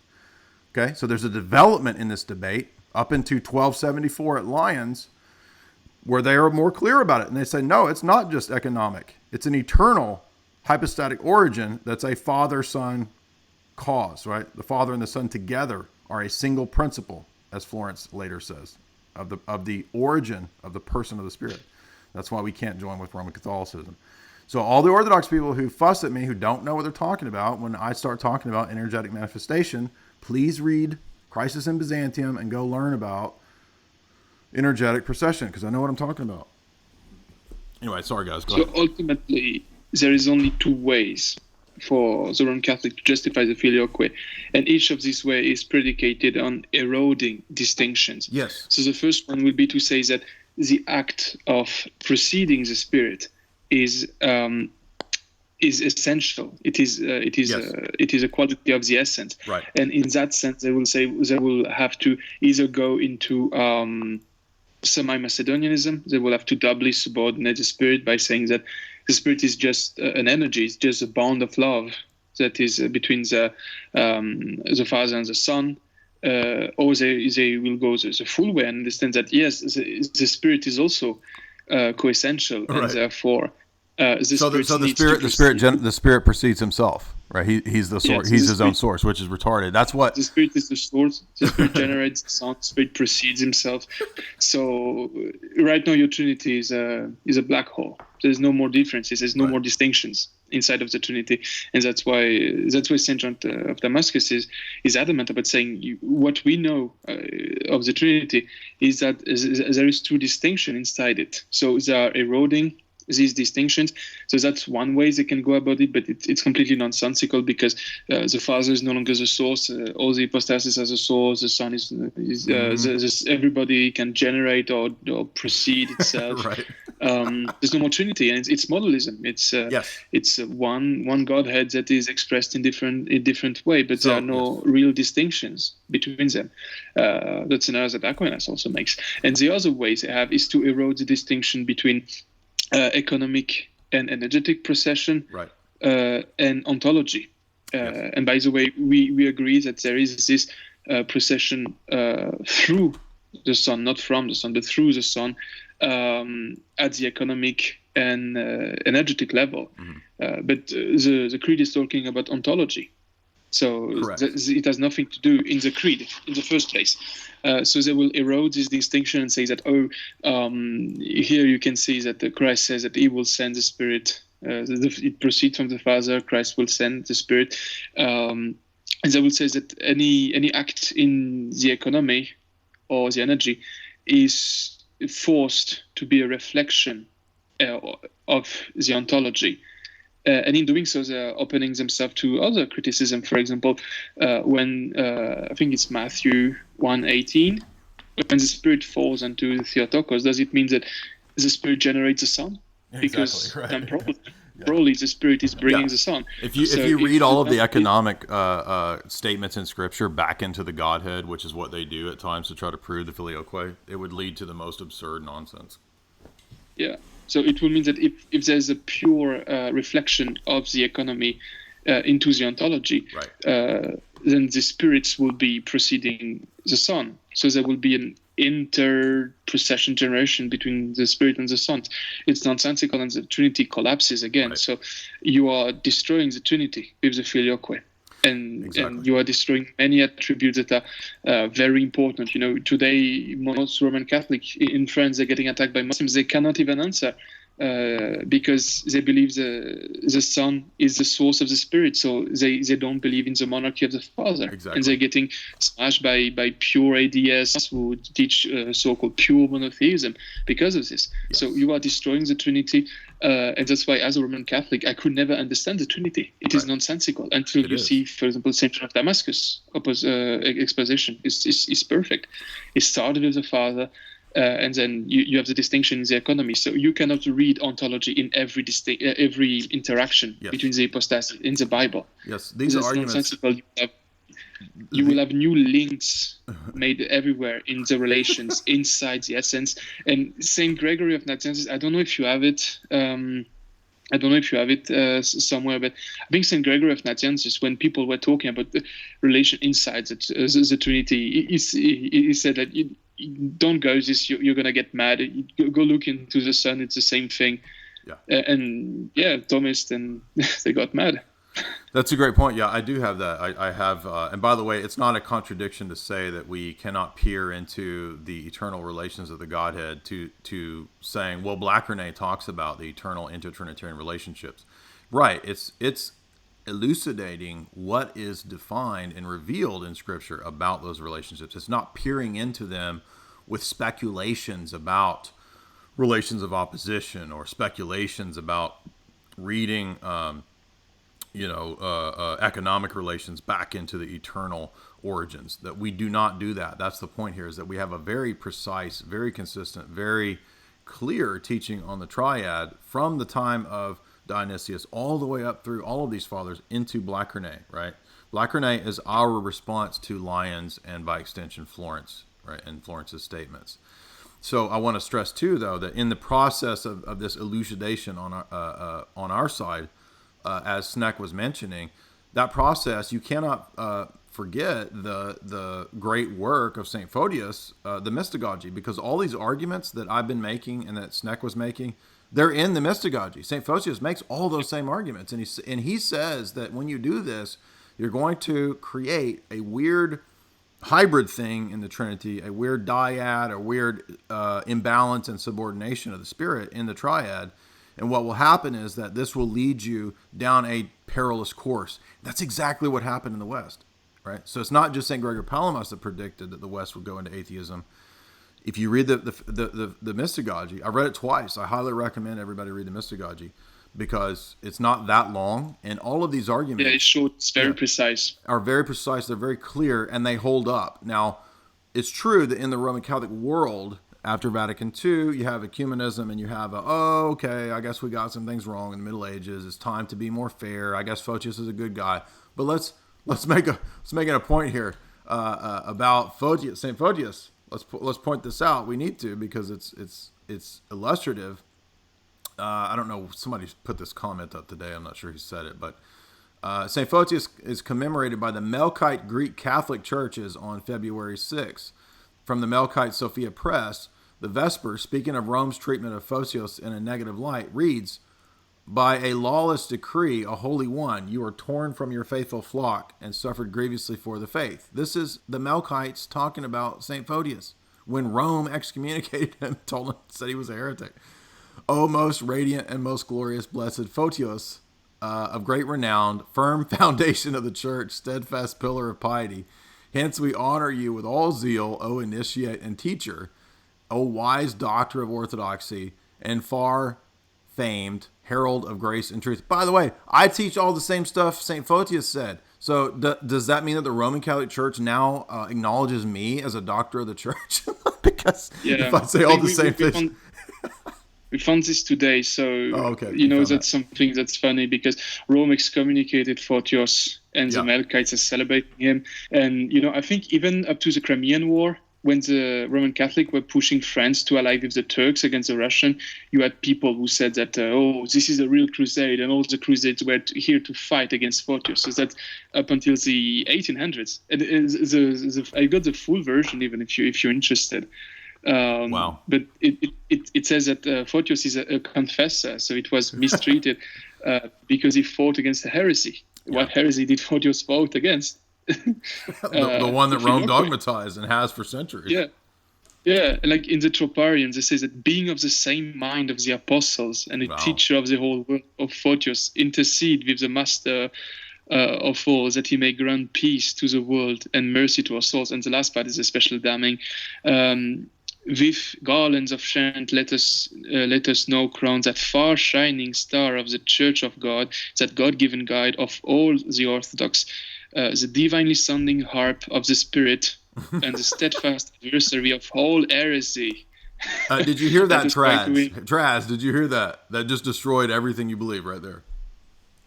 Yeah. So you anathemize him, and they're singing as a fighter against a heresy. You are in full communion with people that say that your heretics are saints, and the Pope is fine with this, and it's been going like this for a while. You can find papal bulls that say that we should not Latinize the unions, we should not do anything about this way before Vatican II, and they kept many other saints. If you're an unclear trad about what we're talking about here, uniates refute your whole system. That's the point we're making here. If you don't understand what we're saying. So I'm sorry. I feel like, Patrick, we're not trying to leave you out or ignore you. I know I've been rambling and I cut you off, and that was because somebody's trying to sort of take over the chat. Emil, if you have questions like that, like bring it to the Discord, and don't try to take the entire like Discord chat into really like difficult issues of triadology. Let's go. Mystagogy. Go ahead. Mystagogy is fine. Say what? Yes, just read the Mystagogy. The Mystagogy explain all this way more clearly than we can. One last word about Saint Photius. A lot of Roman Catholic criticism at Saint Photius is that he was promoted to the chair of patriarch very fast without being a priest for quite a while, and they say that this is irregular, this is damning, and in doing so, they totally forget that many other patriarchs or bishops have been propelled towards the throne of the bishops, namely Saint Ambrose of Milan, one of the four great Western fathers. Mm-hmm. So there's actually precedence in the rise to the patriarchy Saint Timothy of Saint Photius in the West. So if you want to call it Caesaropapism, I guess there's a problem with Caesaropapism starting in the West. I think it's also in the Mystagogy. Or in the letter of Photius saying, defending himself, saying, I was put there, and Photius did some great work. Absolutely. He was well knowledgeable. I mean, he's one of the pillars of orthodoxy. The Mystagogy is one of the first things that really challenged me as a Thomist, that I couldn't really answer it. That led me to, trying to reconcile it with uniate nonsense, but then I realized uniatism is just schizophrenia. All right, Patrick, I'm sorry that I cut you off. I wasn't trying to do that to be rude to you. We go back to? It's all good, brother. Can we go back to where you were when you were talking about the movement in God being personal? That we're not doing like philosophical, metaphysical projects. We're going from what's revealed and letting the revelation teach us about God and the triad. We're not relying on Greek philosophers and Hellenism and metaphysical projects. We're relying on revelation, and that's where we have to start. That's where we have to rely on things. So back to what you were saying. I apologize for all that. No apologies, brother. That was a fascinating conversation. I was learning from you guys. Again, I'm not as versed in a lot of the church history, especially as you and Snax. So that was a learning point for me too. But what I was just talking about was Maximus, and again, the personhood, and I guess dialectics, and how we can even see the sort of collapse in dialectics. We've been talking, highfalutin theological language, but even from more of a biblical point of view, when you look at Christ walking on water, we see a collapsing of the dialectic between the nature of solid ground and fluid water, and again in the personhood of God, we see a collapse in dialectics, and the Theotokos being both a mother and a virgin. We see so the collapsing of dialectics for me was what really, as I mentioned earlier, brought me into orthodoxy, because it was such an intellectual thing for me when I got into it. I was a non-believer, and it was the convincement of the logical coherency. And that's why your apologetics I find so appealing, approaching a sort of transcendental argument for God, and then really tilting the playing field by then changing up the theory of truth you're using, and using a sort of coherency theory of truth. So I was just getting ready. It's totally non-related to what we were just talking about. So I feel like I'm kind of that's fine. Changing up the kind of pace of the conversation here.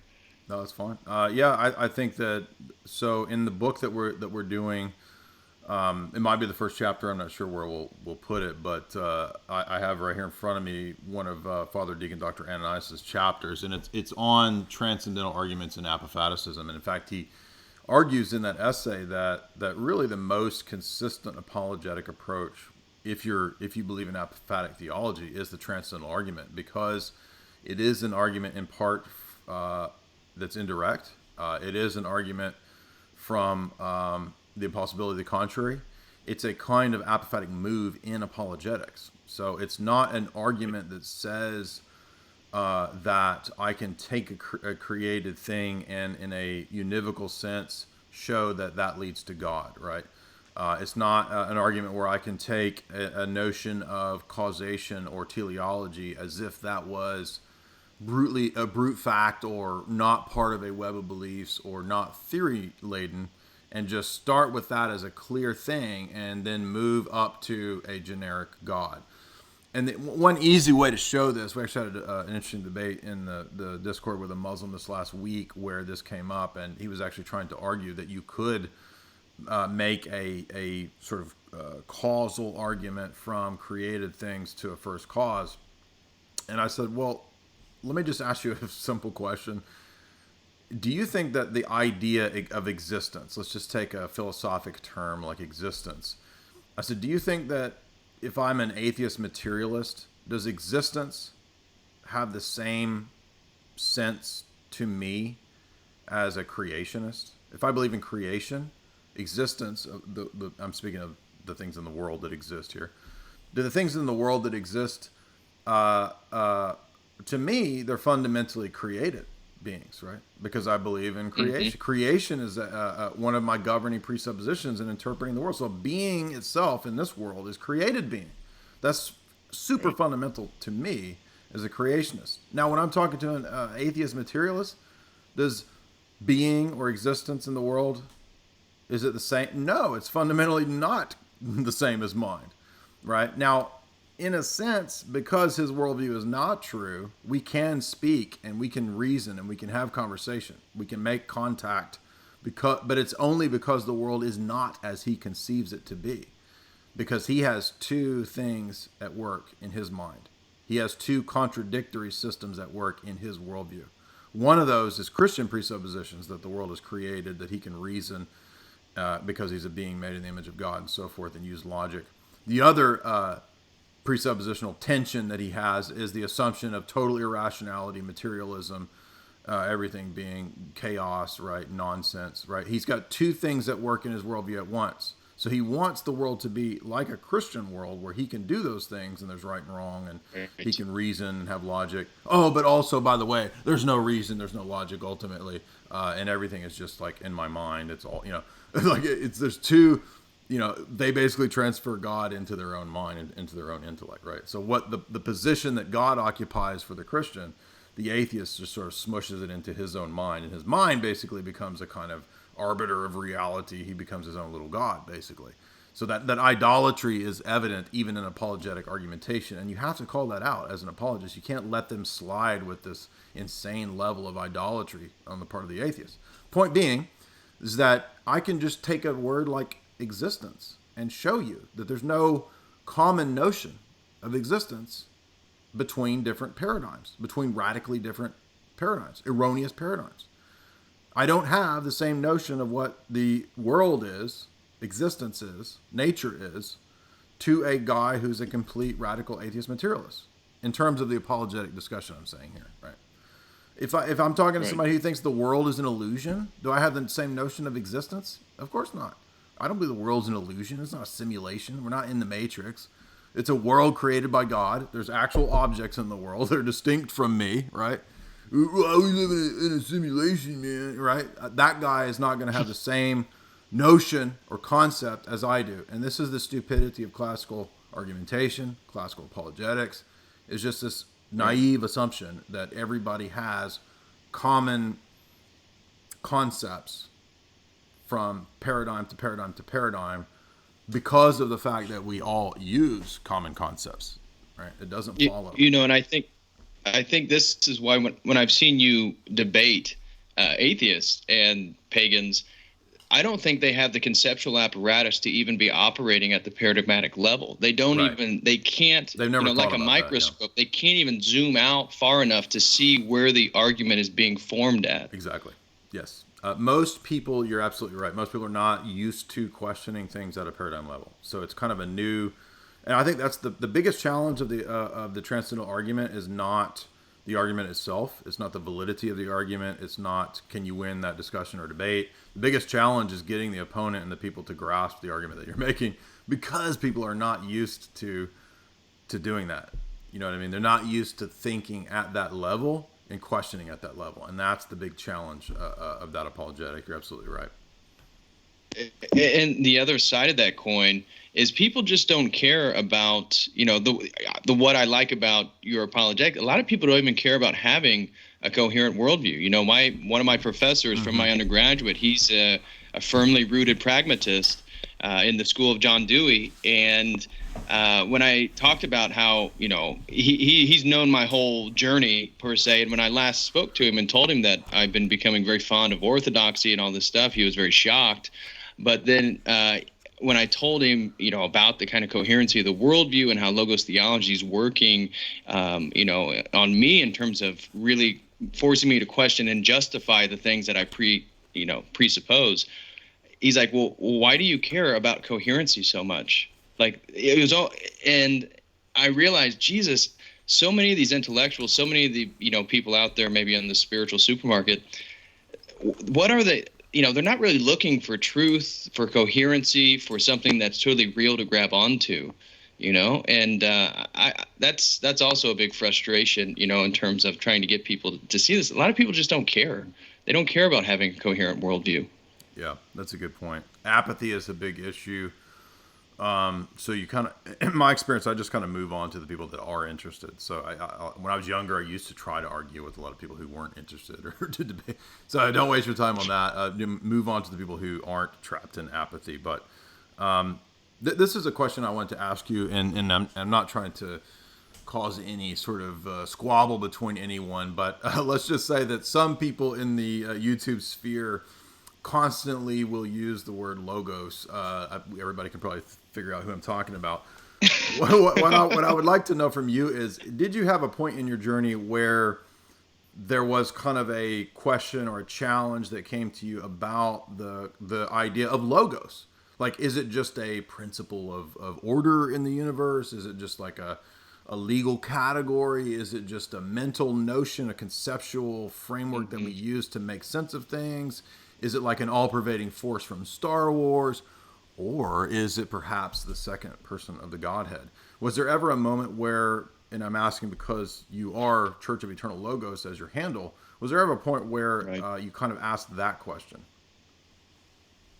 Absolutely. That was certainly one of the points in the journey from that class I took, where I was forced to read all this Eastern Orthodox theology and was really becoming interested in this idea of logos, the kind of relationship to logoi and how we understand all this stuff. But for me, again, a non-believer, more interested in kind of the philosophical approach, thinking it's interesting.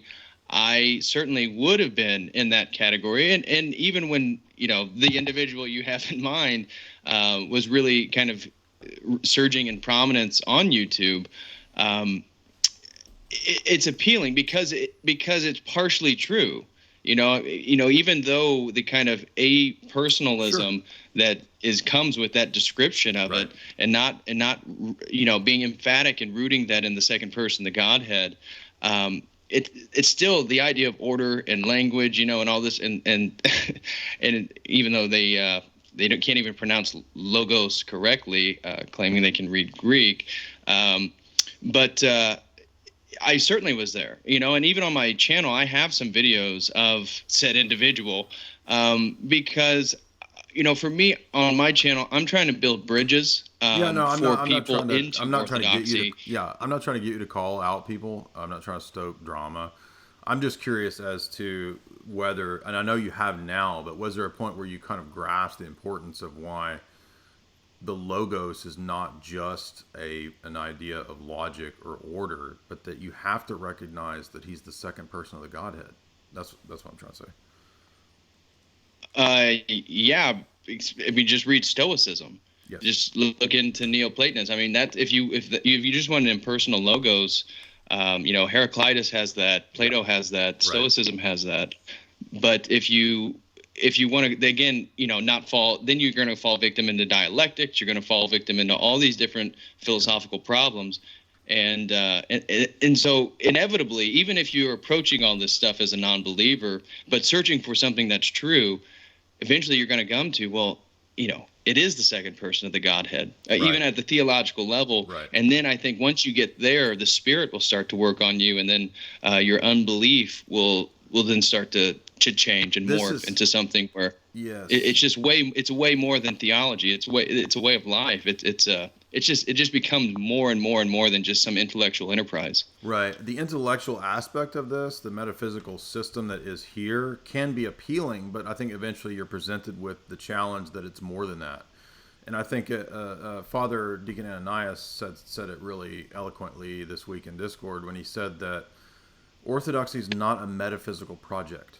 And that's what contrasts what we do with traditionalism and perennialism and the Sophia Perennis, is that those are metaphysical projects of trying to intellectually and conceptually piece together the structure of reality. It's not necessarily wrong to talk about and piece together the structure of reality. That's a good thing. In fact, the grandiose metaphysics of St. Maximus is doing that. However, that's not essentially and primarily what the project of Orthodox theology is, because we have to understand, even though there is a lot of metaphysics here, there's a lot of terminology here, at root, man's problem is an ethical problem, right? When man sinned in the garden, it wasn't because of a lack of being, a chain of being, right? That's Origen's conception of the fall. Origen's conception of the fall is a rational, metaphysical schism of some kind, turning away from the essence of the one to the many things of changing existence, flux. That's Origen's fall. That's not the Garden of Eden. Okay, the Garden of Eden is a moral violation of God's law that leads to metaphysical problems in the world, like destruction and the chaos that's present in the natural world now after the fall. But man's problem, man's fall, is not metaphysical. It's not a chain of being that's the problem of man. Oh, we need to ascend on the chain of being to being some lighter, airier, conceptual thing, and we're stuck down here in matter, and we got to ascend out of that. No, that's not the problem of man. Man's problem is moral, and that leads to the metaphysical problems. Even then, according to Romans 8, the entire universe is affected because of man's moral mistake, right? The reason we have death and decay is not because we have some metaphysical problem in our being. It's because of a moral flaw of Adam. So,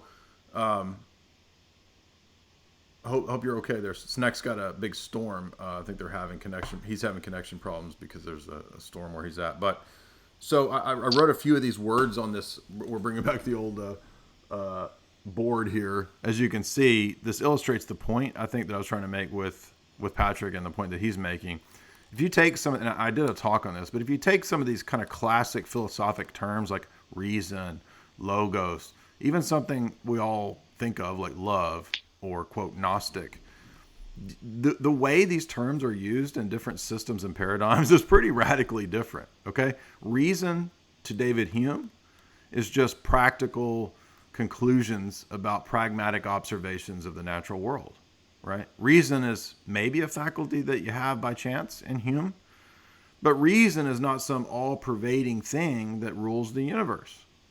If you were to take reason in the system of Hegel, the whole world is at a fundamental base nothing but ideas and reason. It's the most rationalist system ever conceived of.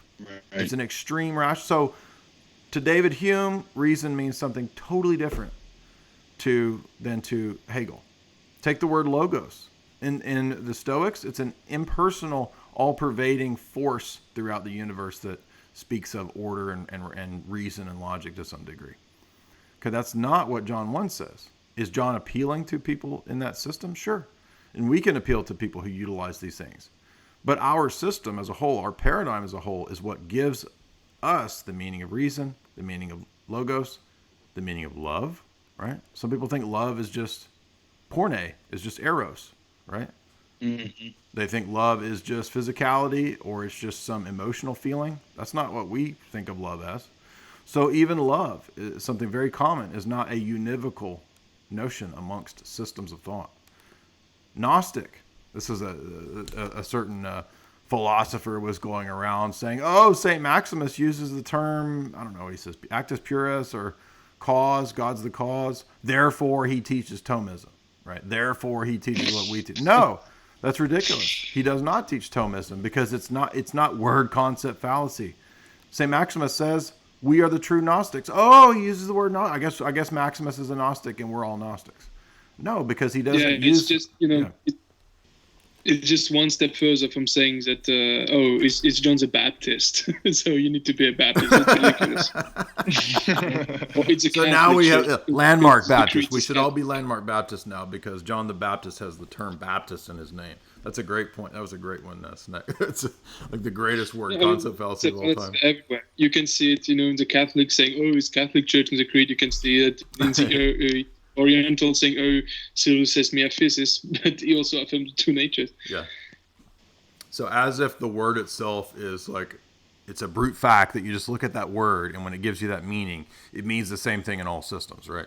Yeah, I mean, this is just absurd. And on the face of it, you can see that what this shows is that all words, all concepts, all meanings, all of these things are theory laden. When we say something's theory laden, we mean that we can only really understand it and conceive of it in the relationship that it has to all the other aspects of our worldview and our belief system.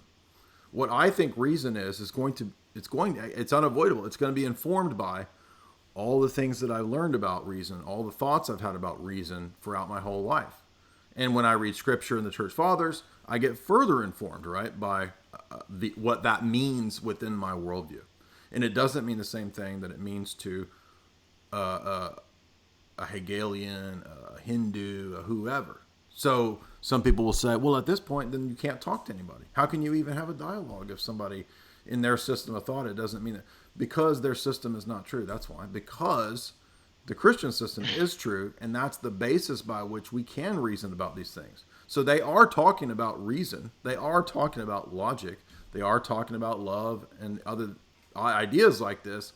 But the difference is that they can't make sense of what those things are in their system as a whole. And that's why philosophy is there to look at and investigate paradigms, investigate things at the paradigmatic level. And that's why it's a little confusing at first, but when you get used to it, you start to think that way, and you start to look at reality that way. And you like you said, zoom out, and you can investigate things at that level. So when some atheist guy is like, God's a mean God, and therefore there's no God, right? I'm going to zoom back, and I'm going to say, what do you mean by mean? How do you have a basis to call something mean? And how do you know that's true, right? I'm going to ask him to justify his claims at a metaphysical, ethical, and epistemological level. And I'm going to always do that, right? That's the apologetic approach I'm always doing. Every time you see me debate, that's all I'm doing. It's not rocket science. It's a very consistent approach of just analyzing people's worldviews. And that's a better apologetic than trying to reason with somebody and use the same arguments as a Jehovah's Witness and a Scientologist could use. Why would I do that? Why am I going to use all these dumb arguments and bad arguments that I could, I'm going to team up with a Jehovah's Witness, right? And I'm going to team up with me and the Jehovah's Witness and the Scientologists are all going to sit on this side. And then we'll have like Dawkins and Dennett on the other side. No, forget all that. It's a waste of time. And so the people who fall victim to the word concept fallacy, again, have an inability to recognize the paradigm. And it's just amazing how often this happens. And then the classical, when you use a sort of evidentialist approach in your apologetics and you work on the classical foundationalist model, you're not challenging the atheist presuppositions because you guys are playing the same game. So you're never going to get the other person where you think you're going to get them to. You're never going to get there because there's nothing that you can argue that's going to challenge why their worldview as a whole is totally inadequate. Exactly. And that's a much stronger argument. Why would you not want to use the stronger argument? It's just from a pragmatic standpoint, it doesn't make any sense. oh, let me use like 50 really weak arguments, and maybe if I stack them up, I can get him to maybe admit that there might be something out there like the Great Pumpkin or something. No, well, why are you doing that? It's a waste of time. God's not the Great Pumpkin, by the way. If you're working in a dialectical framework, though, what's going to cause you to really get outside the paradigm? If you're a Neoplatonist, if you're a Thomist, if you're an atheist, if you're a logical positivist, what's going to get you outside of the paradigm? And that's why I think the Orthodox, and that's what your apologetics is so perfect for orthodoxy, right? Because again, of our collapsing, even at the biblical level, at the scriptural level, at the theological level, it's collapsing these things. I think so. I think we need to collapse it into the basic starting points, realize that anything that we say or know or think is going to ultimately be judged and determined by our worldview, whether it's sensible, whether it's coherent. And so just like we have an ultimate authority, everybody has an ultimate authority in their worldview. And this is one reason why we can't be classical foundationalists or just sort of naive epistemic, self-evident maxims or properly basic beliefs, is that there aren't any of those things that are properly basic. As soon as we ask you how you can justify a belief in something properly basic, and you think that, say, oh, that's very clear, that's very evident, it's self-evident, and then you reason up to a God who is probable. So you've got created things, concepts, forces that are self-evident. They're more certain, they're metaphysically prior, they're epistemically prior, and they're supposed to prove a generic being that is probable. Oh, it's 98% God that God exists. Or we can have a pretty good, likely sort of supposition that maybe probably a God exists. What a worthless argument. And by the way, It's idolatry to say that self-evident, properly basic maxims are more certain than God. Does Scripture speak that way? The Scriptures, exactly. No, it doesn't. And that's what you see all the time with the evidentialists. Yes. It's like, whoa, what's going on here? Yeah, I was listening to an old the debate between Bonson and Sproul, and I was reminded how like throughout that whole debate, Sproul just doesn't really get it, and he's just like, look, he's like Columbo. Every time I think of R.C. Sproul, he's like Columbo. He literally looks like and talks and acts like Columbo, and he's like, so basically, like, there's a God, and we got to kind of reason everybody to this on the basis of natural theology, because what else have we got? And by the way, just saying presupposition is not an argument, because you're assuming that God exists. You haven't proven it yet. And Bonson's just like rapid fire attack, like at every point deconstructing that. And everybody does the exact same thing. They misunderstand it when they first hear the argument that, it's not an actual argument. It's just you stating the thing exists. No, it's asking for justification of beliefs and claims at a paradigm level. That's the hard part, because we can all think about analyzing claims or beliefs or justifying claims in like a normative sense of like billiard ball A hits billiard ball B, and that's causation. And can we believe in that? Should we believe in that? Did it really happen? Was there a cause? What is causation? And right, so that's like the normative level of stuff. But then when we take something to a paradigm level, we're asking a much bigger, a more devastating level of questioning. And we're saying, how do you have a basis for metaphysical claims at all?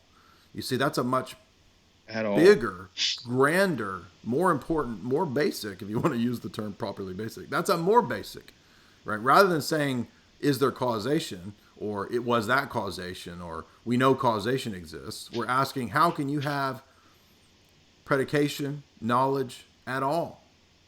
How can you even make a metaphysical claim at all? And unless you have the Christian paradigm and the Orthodox paradigm, ultimately, you can't really answer that, because all of the metaphysical distinctions, epistemological distinctions, theological foundations that you find in the Orthodox system as a whole are the argument. They are the ground. They are the justification, because it's a coherent system that explains all of the things that we're talking about. And you can say, well, yeah, but just because you explain a thing doesn't mean that it's true. Yes, and that's why we are comparing paradigms. So we're saying that this is the strongest possible argument, right? We're comparing the atheist paradigm versus this paradigm. My paradigm can explain how and give a justification for how there's knowledge, how there's ethics, how there's all these philosophical things, how there's this, how there's that, how there's regularity in nature, how there's science. Your system can't even make sentences. That's a devastating argument. Yeah, and that's where orthodoxy is especially important because, as we said before, it is a holistic system. It has everything. Right. So all is full and coherent, and you will find this nowhere else. Right, and that's why too. It might be helpful. I don't want to monopolize the discussion. I mean, I want you guys to say your piece and say whatever you want to talk about.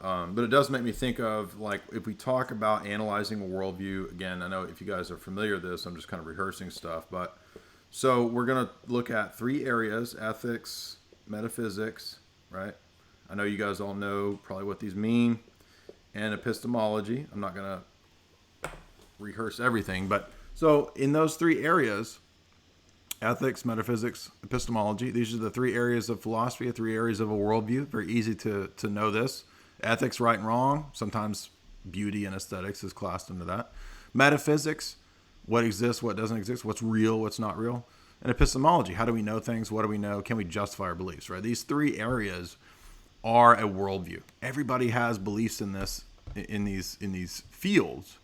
And so all we're doing in our analysis is asking the justification, the bases for each of these areas in people's worldviews. And the other point we want to stress is that each one of these is interrelated and interconnected to and necessitates the other ones. You can't make an ethical statement that doesn't also involve or necessitate or lead to epistemic claims, right? If you say you should do what is good, right? That's what's the good. Well, the good is something metaphysical. You should do it, right, is an ethical.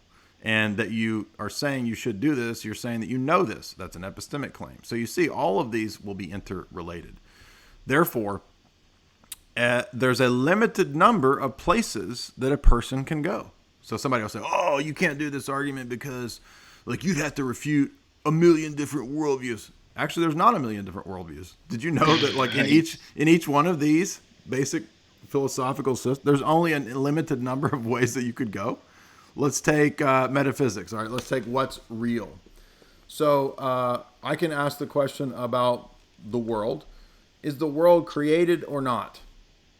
Right? There's not a whole lot of options you can do in that one. I mean, it's either created or it's not created, right? So we can start with a contrary, a dialectic there. This is dialectic in a pedagogical sense, not in a metaphysical sense, right? So is the fundamental nature of reality created or uncreated? And if people say that the world is uncreated, I'm an atheist, the world just is. It's been here for forever. Okay, so the world is, in this case of this example, the world is eternal. It has no origin, no beginning. Okay. And then I asked the guy, ethically, is there right and wrong? We're going to use a typical kind of basic bitch atheist. Well, like whatever society decides is good, man. So ethics are a social construct and they're relative. Yeah, okay. So ethics is relative. It's a social construct. The world is eternal. It's matter, has no beginning. It's just there. It's always been there. That's a metaphysical claim, by the way, which you can't prove from empiricism. But in epistemology, can we know anything for certain? Maybe some things, but ultimately not like absolute certainty. There's no absolute certitude. Okay, so epistemic relativism as well, right? So this and this is like most people. Okay, most people you interact with have this stupid worldview, and they probably haven't even thought about these things. This is super easy to refute at every one of these points in this guy's worldview. It's total nonsense. Let's take the most difficult one first, the metaphysical claim that the world has no origin, it just is. Well, if this guy's an atheist, unless he's been reading Plato or something in college, like if he's just a basic bitch Reddit level atheist, then he thinks that he's an empiricist. Like he knows things by just empirical investigation. Induction. Exactly, which we call induction, just investigating from point A to principle A to principle B, right? This, then this, if this, then this. Looking at the world and and tabulating the sense data. Is there anything in the sense data of the world that tells you that the world is eternal? Okay, you immediately he's brought in these extreme metaphysical concepts. Eternal? Okay, first of all, what exactly is eternal? Did you look under a microscope and find eternal? Was it there? Right? So empiricism does not give you these high metaphysical concepts like eternality, okay? It doesn't tell you that the world was always here. It can't tell you. You don't know. So really he should have said, I don't know. But you're going to find when you ask people these kinds of questions, they're going to say all kinds of nonsensical, because they just get this stuff from Buffet, what they heard Neil deGrasse Tyson or some professor say, right? They're just rehashing something that they heard some guys. They haven't actually investigated it, right? So the world has no origin. Well, how do you know the world has? The professors are the same thing you're talking about. They're the exact same way. Yeah, they're no better. Exactly. They're just more like erudite at the propaganda, right? So first of all, he can't say that the world just is and has no origin because he's utilizing metaphysical concepts that he has no basis to believe in as an empiricist. Next, when he says that everything is relative ethically, that is an absolute claim. That's a universal claim, right? All ethics are relative. When you say all, that's a universal, that it brings in a totality of some set of things. Okay, so if all ethics are relative, then you can't know that all ethics are relative, because what's point 3? Everything that we know is relative. And point 3 negates point 1, doesn't it? If everything that we know is relative, then he can't say the world is eternal and has no origin, because he doesn't know that. Right. So at a very fundamental level, his most basic starting points in these 3 categories of a worldview, of philosophy, are complete nonsense. It's total absurdity. So if he can't do this, if he can't make sentences, how is he going to do debate against the Christian worldview? He can't. That's the point. This is a strong, super strong argument. It's the strongest level of argument. Like from the ethical level, even if you were to take a philosophical approach and you don't believe in an absolute ethic or an absolute morality, you only have a couple places you can go. You can go to absolute relativism, or you can go to, somebody like John Stuart Mill, go to a utilitarian approach, right? Or you go to pragmatism. And pragmatism is just saying, well, the world's always changing. There is ethics, there is truth, but it's only relative to that point in time, because everything's changing, everything's all flux. And these aren't that much better arguments, but this is the best that intellectualism really can offer. Yeah, and when we say everything is in flux, that's an absolute metaphysical principle that is a universal claim that you're applying to everything. You can't even say that. Like, what are you talking about? How do you know everything is in flux? That's crazy. Right. And if everything is in flux, is the proposition everything is in flux also in flux? And so therefore it could be no longer in flux and therefore not true? Right. I mean, yeah. So the point is just that it's not word games. It's just analyzing statements at a very basic level to see if they comport with one another. That's all we're doing here. So that approach to apologetics is much more biblical. It's much more patristic, I would argue. Did every church father argue in a strictly transcendental argumentation way? No, but they don't have to, because as you watch the church fathers in their movement of their philosophy and their apologetic, they have no problem, as Father Deacon Ananias says, taking this from Aristotle, this from Plato, this from whoever, when it's true and when it works for what we're saying. We have no problem with that. But it doesn't. Yeah, and we are taking. Yeah, we are taking these words from them. So, where, for example, the Thomists literally copy paste the Arabic understanding of Aristotle, and actually plays into this Arabic Aristotle game. We are taking these words from philosophy and we are nullifying them. We are destroying this philosophy. That's what we've always done, even the Bible with the use of the term logos and stuff like this. It is appropriating also these terms and making them all terms inside our system. We do not take the system. Yeah, this is what Maximos does. So if you have the 200 chapters on theology, he begins the talk, I'm going to make a quick point, by saying that, yes, we do speak of a God who is simple, in that God does not have parts. But he's not just simple, because he's also many, right? So God is not a first principle. And he cites St. Dionysius to say God is not a first principle. God is simple, but we do not reflect on the essence of God, and God is not a first principle. God is not an Aristotelian first cause or substance. However, when we move to the created order, we can speak of God as the first cause. We can speak of God as the sustainer. We can speak of him being the source of all these things in an apophatic way, he says, this is in the first chapter, when we're speaking of the created order. And he says that we only know this in paragraph 1.9 by the logoi of the created order. What are the logoi? They're the principles of Jesus, the logos. And so how does Maximus begin his analysis of philosophy? With logoi, with Jesus. That's not the Thomist way. Thomas has a whole book, the Summa Contra Gentiles, where he has 300 pages of arguing that there's a generic essence that exists that's the first cause.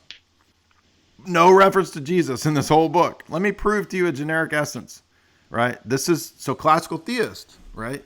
You've been talking about St. Maximus, and when you find the words that Maximus uses, and you think that because it's the same words that Aristotle uses, that therefore he's a Thomist. Within the first few pages of this, he speaks of Jesus' logoi as his starting point for philosophy. Thomas has a whole volume with nothing to do with Jesus to prove God. How can you prove God who's not the triune God? It's ridiculous. Yes, the five ways is actually an excellent argument for Islam. It is the Islamic it's argument. Theism, Exactly, right? it's even more. It's the five ways for Allah, basically, and it makes more sense in the Islamic worldview because Right. you don't have to introduce this later on. You don't have to say, God is absolutely one and is the one principle, and then you have to introduce distinction inside of the hypostasis, and you have to introduce the hypostasis themselves. So, actually, and if you look at what Muslims do, they use the cosmological argument. Yeah, So yes, so- it's actually not the best argument with Christianity. Right. And one of the problems in Thomism that was hard to get across to people, is hard to get across to people, and it took me a while to realize this too, is that there's a mistake being made about where you start in argumentation or logic, and mistaking a starting point for metaphysical priority. That's a constant mistake. So they'll say that, well, we have to start somewhere. So we have to start with things like cause, because you can't start with God, because, we're classical foundationalists, and that's the thing you're trying to prove. So we got to start with something we all agree on, and we all agree that there's causes and causation. So let's start there, and we'll work our way up gradually. Let me prove you this. But the problem is that you're not proving the God of Exodus 3 when you do that, right? Who does Etienne Gilson say the God of Exodus 3 is? He's super essence, super substance. He says, I am being. No, that's not the Orthodox reading of that text. If you read St. Gregory Palamas, he says, God did not say, I am supreme essence. I am being. God said, I am he. In other words, he's implying I is personal. I am the personal God. I'm not the God of the Greeks that's an impersonal force.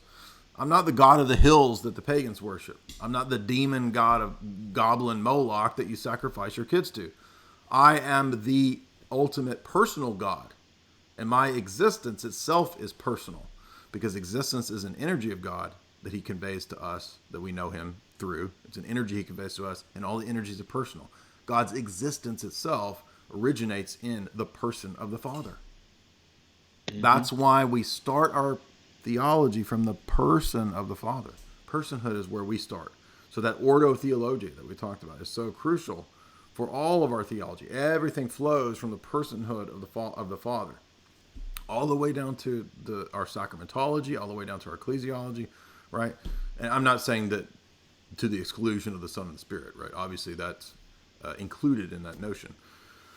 Anyway, but we're not going to do this stack it up approach of trying to prove generic essences and common concepts, and then we're going to move in the Summa Contra Gentiles Volume 2 to trying to prove that there could be some created order, that we could all exist, that there's a first cause, agree that there's a first cause for.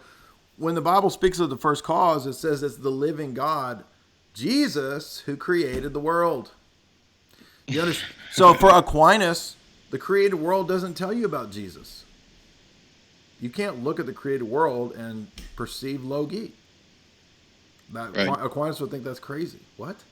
No, he would say that's a revealed doctrine. Okay, philosophy, natural reason can tell you about causes and principles and remotion and blah, blah, blah, blah. And you have to reason up to these basic principles. Then we'll tack on later virgin birth, Trinity, incarnation, resurrection. But Paul says the created world itself is an icon of Jesus. And that's why I wanted to mention in Ambiguum 33. Ambiguum 33 is great because, and I'm glad that we actually had this mistake, because I thought you wanted to talk about Ambiguum 33 and you wanted to talk about Ambiguum 34. But in 33, he talks about the thickening. And every person who thinks that St. Maximus is compatible with Thomas Aquinas should read Ambiguum 33, because it's only one page.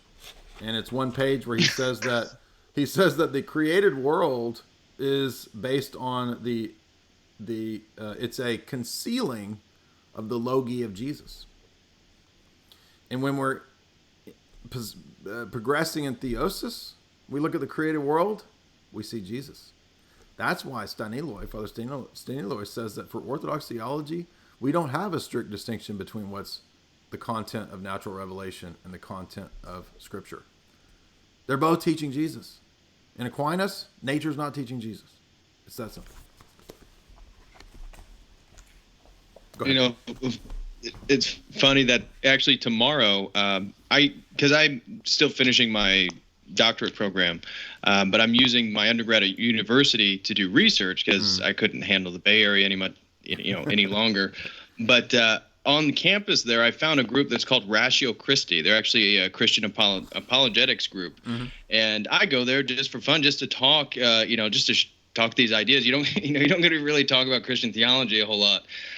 Christian apologetics, but they all are basically evangelicals, Protestants, and it's all the evidentialist approach, whether they do the ontological, the kind of moral lawgiver approach, the cosmological argument, all this stuff.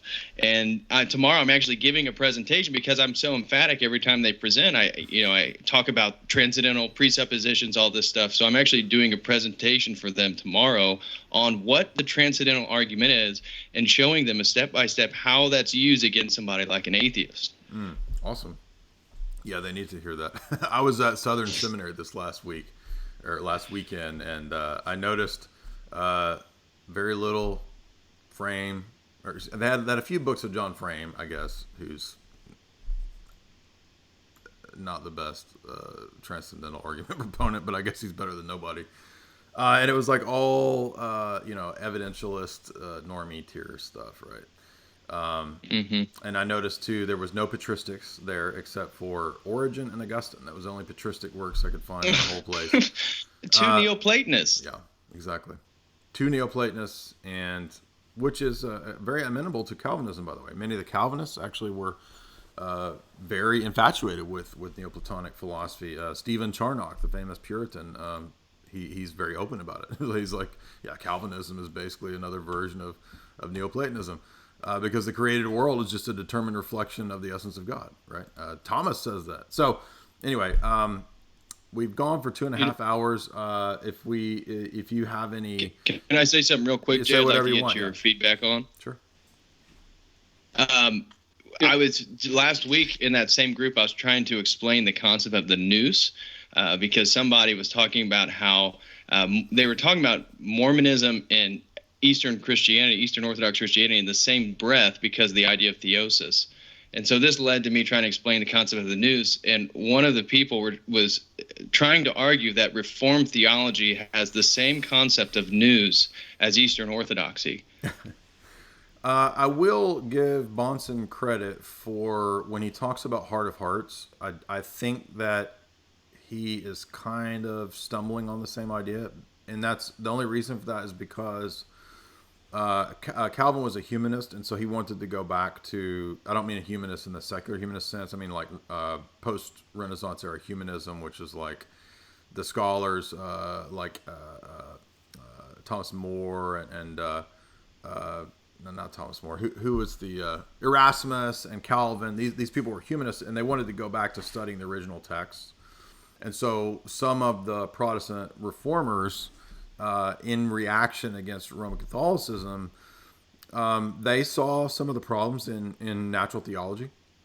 And so they would critique natural theology, and they noticed that this would also kind of apply to anthropology. So they didn't exactly get the tripartite idea of the nous exactly, but they kind of understood what Bonson is always calling the heart of hearts. And the easiest way to grasp this is if you look at Romans 1, and that's because they were looking at the Hebrew. So the Hebrew conception of the heart of man is where the Orthodox conception of the nous comes from, right? So for us, it's not an primarily intellectual faculty, right? It's the deepest aspect of man's being, his heart, wherein the intellect should be submitted to and work in tandem with man's heart, right? So we don't separate these two things to where we deny the heart of man and only talk about man's intellect, right? If you most dualistic views of man's makeup, what comes to dominate in the West, you get basically this identification of man's soul with intellect. So he has a soul / intellect and a body. That's not the Orthodox view. The Orthodox view is that man has a body, and he does have a soul, but that soul has an intellectual aspect, and it also has a nous, the heart, right? So the heart of hearts, man's innermost being, is what we believe from the Hebraic revelation. And so in that sense, it is consistent. And in that sense, they kind of hit upon the idea of what we believe. And that's why if you listen to like Bonson, when he exegetes Romans 1, he's actually correct that when Paul says that man in his heart of hearts knows that he's an idolater, we think that Paul's saying that man deep down in his nous knows God in some sense and knows that his idolatry is wrong because he's made in the image of God. And so the universality of idolatry, right, is correct, is known and is in man's innermost being known to be incorrect, right? So the answer is yes and no. But to say, oh, they believe in the exact same thing as we do, not really, because Calvinist anthropology most of the time is dualistic, like the West, like Thomas or like Roman Catholicism, because they just sort of accept the Augustinian approach. And unfortunately, Augustine, to my knowledge, does not believe in the nous. He had this sort of duality view. Does that make sense? Yeah. But wouldn't it be true, though, that the concept of total depravity would exclude that idea even being related to nous? So even if they did admit it, it wouldn't really matter because the noetic effects of sin and the total depravity view negate all of your claims. And by the way, they'll say, well, yeah, but we believe in the regeneration of the Holy Spirit. Yeah, but the Westminster Confession and the Reformed Confessions all teach that the noetic effects of sin continue after regeneration, right? And that's one of the reasons why they reject papal infallibility, is because they say, how can any man claim to have infallible certitude because we're all depraved? Even after we're saved and we experience the regenerative effects of the Holy Spirit, the noetic effects of sin due to the severity of the fall continue after regeneration. And so all you ever have to do is ask a Calvinist, like, how do you know the noetic effects of sin aren't constantly screwing up your interpretation of the Bible? They don't have, they can't answer that. Does that make sense? Yeah. That's all I have. I just wanted to say that to you and get your response. Yeah. So, yeah. I'll give Bonson credit for almost having the idea of the nous, and I'll give him credit for correctly critiquing the Roman Catholic view of Romans 1, right? Because when he critiques the Roman Catholic view of Romans 1, he says, where do you see Paul making Aristotle's five-way argument here? 4 causes of Aristotle. Where do you see the 5 ways of Aquinas in Romans 1? That's not what Paul's talking about. Paul's talking about an inner, immediate knowledge of God that is rejected, right? And that's why we have to convert people. So, but that doesn't mean Calvinism is true, because Calvinism teaches total depravity, which is an erroneous anthropology, and they deny the synergy of man and man's the energy of man's nature in conversion and so forth. So, anyway, yeah. But Romans 1 is not presenting the 5 ways. Romans 1 is talking about what we're saying. We got a few super chats. Snek, anything you wanted to add before we kind of head to the super chats and close this out? Now, by the way, if you want to, I would love for both you guys to come back. If there's anything that we didn't get to in this talk, we can have, as many future interviews and talks as we want to. Everybody, his channel is linked below. Be sure and subscribe to Church of the Eternal Logos. He's got a ton of great videos. We didn't get to the topics of masculinity and then the practical stuff that you talk about, which we do want to discuss. He's got some great videos on that. I noticed you have an awesome video on fractals and how nature kind of demonstrates the order and design of God. Absolutely, we don't deny that. Right? So we're not against evidences. We're just against evidential approaches. Everything is evidence. So Thanks, you've got videos on that. And so everybody subscribe to him if you want to see his talks on all that. He's got a great testimony of coming out of the Terence McKenna, all that crazy stuff. And we will take the super chats. And also, Snek, I need to put your... I know you have a YouTube channel, but I forgot what it was before we started this. It's a YouTube channel of my deacon. I have of my own. Like we had the deal, I refuse to have my channel since I'm still a catechumen technically. So okay. I do want to do your stuff Twitter? Because you got can I put your mostly, Twitter up? Mostly in French. I will give it to you. But I mostly do things in French for my catechumen in our efforts to evangelize in France. Okay, but, so I'll probably. But you have a Bay's Twitter in English, so let me put there's his Twitter there. I'll add the Twitter to the show description later, but there it is in the chat if you want to follow Snek on Twitter, because he's got some hilarious takes and some good apologetics. Stuff. All right, so can we take super chats? Are you guys cool with super chat questions? Oh yeah. Yeah, sure. Someone's that's interesting. So yeah. And then also, if you guys want to, you can follow me on Twitter too. I'll add my Twitter as well. Trying to get to 11,000. I'm almost to 11 on Twitter. So follow your boy. Here's my link. If you don't follow me on Twitter, go ahead there. All right, so we got some super chats. First one is from Robert Taylor, $5. He says, I hope everyone had a blessed feast. Please pray for our struggling trad cat friends. I have many of them, that they will come to the true faith and the true church. Well, the good news is we are seeing a lot of trad cats gradually make their way. So I get messages every day or two from trad cats who are converting to Orthodoxy. So I think that's why they hate me so much. But we don't hate them. We want them to be with us on the same team. So any guys, we will definitely continue to pray for the trad cats. Snek, Patrick, you have any comments on that? Yeah, I mean it's a pipeline. Usually they will try to reapproach tradition, and they will go to the trads that are still in communion, but then they will understand that their view doesn't fit, so they will move up through the pipeline to sedevacantism, and they will say, oh, anything about 1962 is the Antichrist, but right before it's perfectly fine. And then they will understand that actually their vision of traditionalism is just a vision of Renaissance tradition, not apostolic tradition, right. And that ultimately things were still bad before 1962. We've shown it, with Unitism. So and usually they end up in Orthodoxy, or they go deeper in the rabbit hole, or into more sect-like thing, or they become atheists.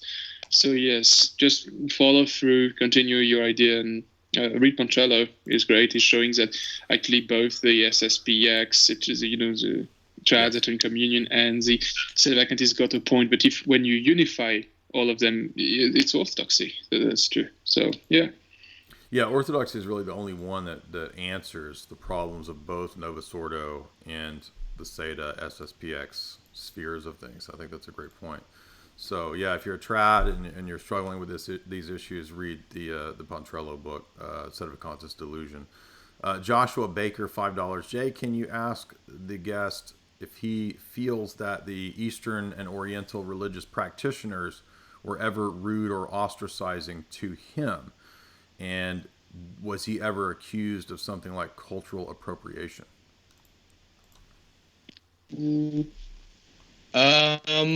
For me, I would say no, actually. They were, the Chinese love Westerners that can speak Mandarin, so they go wild after that. They're just impressed people can actually learn it and have the willingness to, and then go there and speak it. In terms of the religion, I would say they were actually happy just somebody was interested, because if you go to East Asia, most of the people that live there, the natives, have no interest in their traditions. I'd say it's a little bit different in Japan, but in China, certainly, they have no interest in that stuff. So if you're a Westerner and you actually are knowledgeable about it and you're interested, I don't think they don't have the same appropriated, political correct categories that we do. They don't really care. Yeah, that's funny that and people don't realize that. That was my experience, at least. People don't realize how racist various Asian groups are against the other Asians. Right. I mean, if you know Asians and talk to them, like, they'll all laugh and make jokes about all the other ones. It's hilarious. Anyway, so the whole social justice garbage, that's really an American Western foundation, education funded, created thing. The rest of the world doesn't operate this way. It's just it's virtue signaling and social engineering. What were you saying, Snek? Yeah, I mean, it doesn't even compute for them. I think the Chinese have a word to describe this called like a white left. Like, we literally, bringing these ideas. This is supposedly the communist one, but they are still. They don't understand all these ideas, and even if you go a bit to Russia, a bit more in Eastern Europe, and it doesn't compute with them. It's something that ingrained into us, and has been so for quite a while now. And the academic system is fully on board with it. Harry Henderson, Harry and the Hendersons, and he's got a picture of Arnold. Drive. $2. He says, glad I'm not banned. Kill did not F. Stein himself. Right. Jeff Stein Effrey ain't killed himself. Thank you for that, Henry. Let's see. Everybody was laughing. I met somebody. Oh, it was when I was at that conference the other day, and they were like, what do you call him? What's his name? I was like, Jeff Stein Effrey. They're like, yeah. Because you don't want to say the name and trigger the... Anyway. Vitaly Khmelski, $2. He says, for the world domination. Absolutely. $2 towards world domination. Thank you. Randy Churchill, $20. The proceeds would be back to the KGB, of course. Right. It's that $2 just goes directly to Moscow. So, haven't you watched The Americans? It's me and Kerry Russell, right? Like, that's our... Jamie's Kerry Russell. I'm the KGB dude. Go watch The Americans. We're Directorate S illegals that are longtime plants here in the U.S. Randy Churchill, he says, the gnomic will produces dialectics, as I understand orthodoxy. Correct. Is monism and dualism the result of the gnomic will, or are there metaphysical effects from the fall? Monism and dualism are metaphysical errors that humans make, and so the world religions are a manifestation of false philosophy and false idolatry. So monism and dualism are versions of idolatry, so therefore they are manifestations of a misuse of our faculties, our nous, our will. So yes, you could say that. Yeah, I mean, the best book for this is this book, The Dispute with Pyrrhus, because this is the dispute about the gnomic will and whether Christ had a gnomic will or not, which he did not. I will, by the way, soon be covering this book. I know I promised 2 years ago to cover this book, 3 years ago. and I forgot because it got packed up in storage. Well, now I have all my books back, and we will do a talk on this great book because we will discuss dialectics in Christ and how Orthodox Christology also overcomes dialectics. Pyrrhus's whole presupposition is dialectics, that the nature of man is just inherently in tension with God. Christ's human will has to just naturally be in a dialectical tension with the divine will. And Maximus says, not true. We don't do the dialectics. And so therefore Christ does not possess a gnomic will. He possesses a fully human will, and he possesses all of the blameless passions that resulted from the fall, but he does not have a fallen human will in the sense of the descendants of Adam. You and I, we possess a gnomic, deliberative, doubting will. Well, Jesus didn't, because he's a divine hypostasis, right? He can't doubt. He never doubted. And that is covered in Athanasium 21. All of Athanasium 21, 5-6 pages, is just dealing with Maximus showing that Christ did not possess a gnomic will, even though he possessed all the blameless passions as a result of him assuming our nature. And he did that willfully, not against his will. He did it willfully because he possessed a divine hypostasis and divine will before he ever became incarnate. So he willed to become incarnate.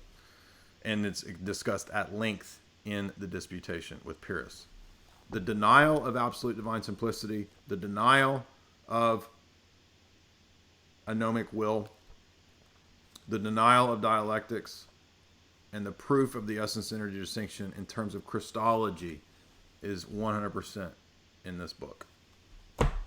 That book alone could disprove and refute Roman Catholicism. It also refutes Oriental Orthodoxy, by the way. All right, let's move on to the next one. But great question, Randy Churchill, and definitely read the Disputation with Pyrrhus if you haven't, because that's right up your alley. Nicodemus the Pharisee, $5. Can you elaborate on how the Son is the only begotten if the Spirit also proceeds from the Father? Yeah, so this is when the Church Fathers speak of this. Actually, Snek referenced this in Gregory Nazianzus. He's talking about the hypostatic properties. He says we don't know what it is to be different, the distinction between procession and generation. We don't know, but we do know it exists. But anyone who tries to peer into that and explain that will go crazy and will never know. So we accept that the eternal generation of the Son is unique to him, and that's how he's the Son, and that the spiration of the Spirit is unique to the Spirit, and that's why he's the Spirit. But what exactly the difference is between generation and spiration is, no man knows. And all the Orthodox Fathers are absolutely 100% agreed in saying that exact same thing. I'm not making that up. Nicodemus the Pharisee, $5. He says, Snek, wasn't Photius consecrated by an excommunicated bishop to a filled see after Patriarch Ignatius was exiled by the Caesar? That's a good question. Is that true? Oh, so that's very interesting. So it's in a period when you have a back and forth, and it's in a period of political instability that actually leads into iconoclasm, the iconoclastic crisis in the entire church and world. So yes, so what happened is that the emperor removed the precedent, the previous patriarch, and put Photius into place. And they say, the real patriarch Ignatius was the one, and Photius is a usurper. And actually, you had a first council of Constantinople, so which is called the Fourth Council, or the Ignatian Synod, which is a robber synod, that actually was, I think it was Pope Nicholas I who condemned Photius at the time as a heretic. And that's why it gets really fun. That was the Ignatian Synod in 869. And 10 years later, you have Pope John VIII, who actually agrees with Photius and reinstates Photius in the Synod of 879, the Photian Synod, the one we consider to be, and that is sometimes referred to as the Eighth Ecumenical Council. So it means that the Pope in one synod declared the ideas of Photius heresy, and in another synod declared the ideas, and yes, then the other Pope 10 years later, in another synod declared the idea of Saint Photius true, and actually the filioque to be a heresy. So this is showing contradiction.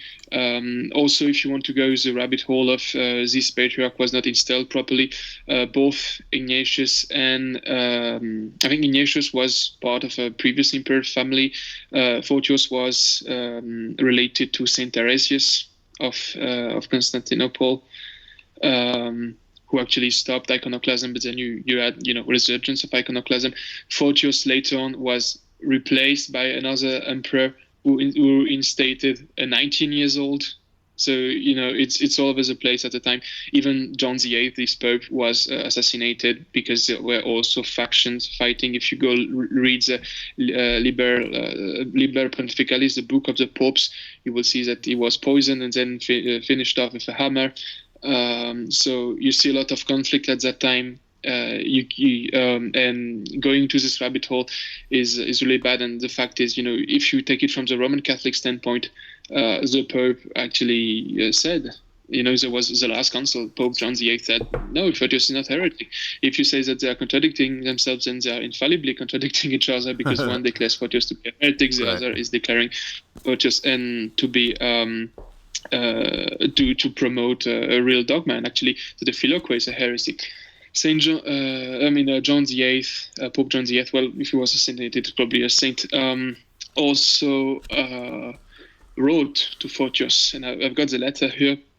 He said, "Rest assured regarding this article, the filioque, which caused much scandal in the churches, that not only do we not speak of it as such, but the ones who had the insolence to do so in the first place, we hold them as transgressors of the word of God, and as corrupters of the doctrine of Jesus Christ, the apostle and the father, who bestowed unto us as a symbol, the creed.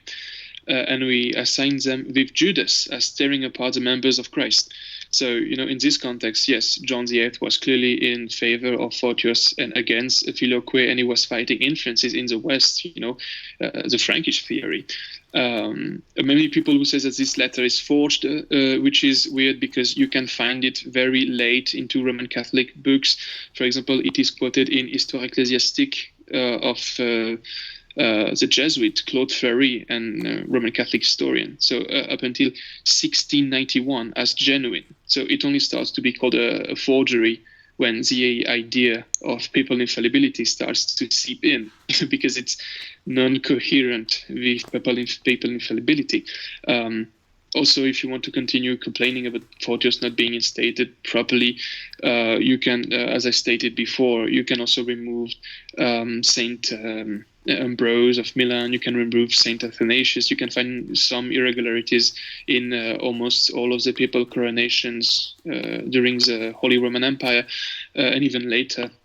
So this is a rabbit hole we don't go into, because it's saying that any interaction between the state and church destroys the church or makes the church illegitimate. So it's ridiculous and nonsensical. Today, I will recommend you read what has become, the Roman Catholic position on the Photian Schism, which is the Photian Schism by Dvornik, who is a Catholic who actually takes the Orthodox position and says that yes, historically we have to take the side of John VIII. And I would add that to the many people who are formatted into saying, oh, the filioque question is over, there's been ecumenical dialogue. Yes, there was some ecumenical dialogue between the Orthodox and the Catholic. It's far from over. Basically, what we stated is that we believe in a procession from the Father through the Son on an energetic and economic level. And basically they said nice words, say, oh, but that's kind of like the filioque, but it's your way of saying the filioque. And ultimately, I think Lasche has a great article on this. Ultimately, this dialogue did not conclude in favor of Catholicism. They just eroded their own basis to say that we can be included into it. And so they eroded their basis to say we can be included into it, and we did not change our position. So this dialogue concluded in Rome saying the Orthodox position is valid, and the Orthodox saying yes, our position is valid. Right, and the Vatican clarification on the filioque, which is I think what you're talking about, it actually specifies that the two views are still in tension on the very point about the statement in Florence that the Father and the Son together are the cause of the hypostasis of the Spirit, and it says something like the Greek view cannot admit this or does not admit. It says like these two views are still in tension. So yeah. So they So tried. basically, they're giving, and we're saying that we're right. So this is not solved. It still means the filioque is a heresy. It's only that you want to accept us by eroding your own dogma because you want general Christianity. Right, and by the way, so everything that I keep saying and arguing, which both the liberal ecumenist Orthodox don't even know about or ignore, it's all in here. So everybody, please go read the dialogue debate between Orthodox and a Barlaymite. It's not $300. You can get it for $20 from SNUY Press. If you go to Amazon, it's $300. Don't go to Amazon. Go to SNUY Press, and you can get the book for $20. And in 90 pages, you'll see a repetition of everything that I argue and debate all the time.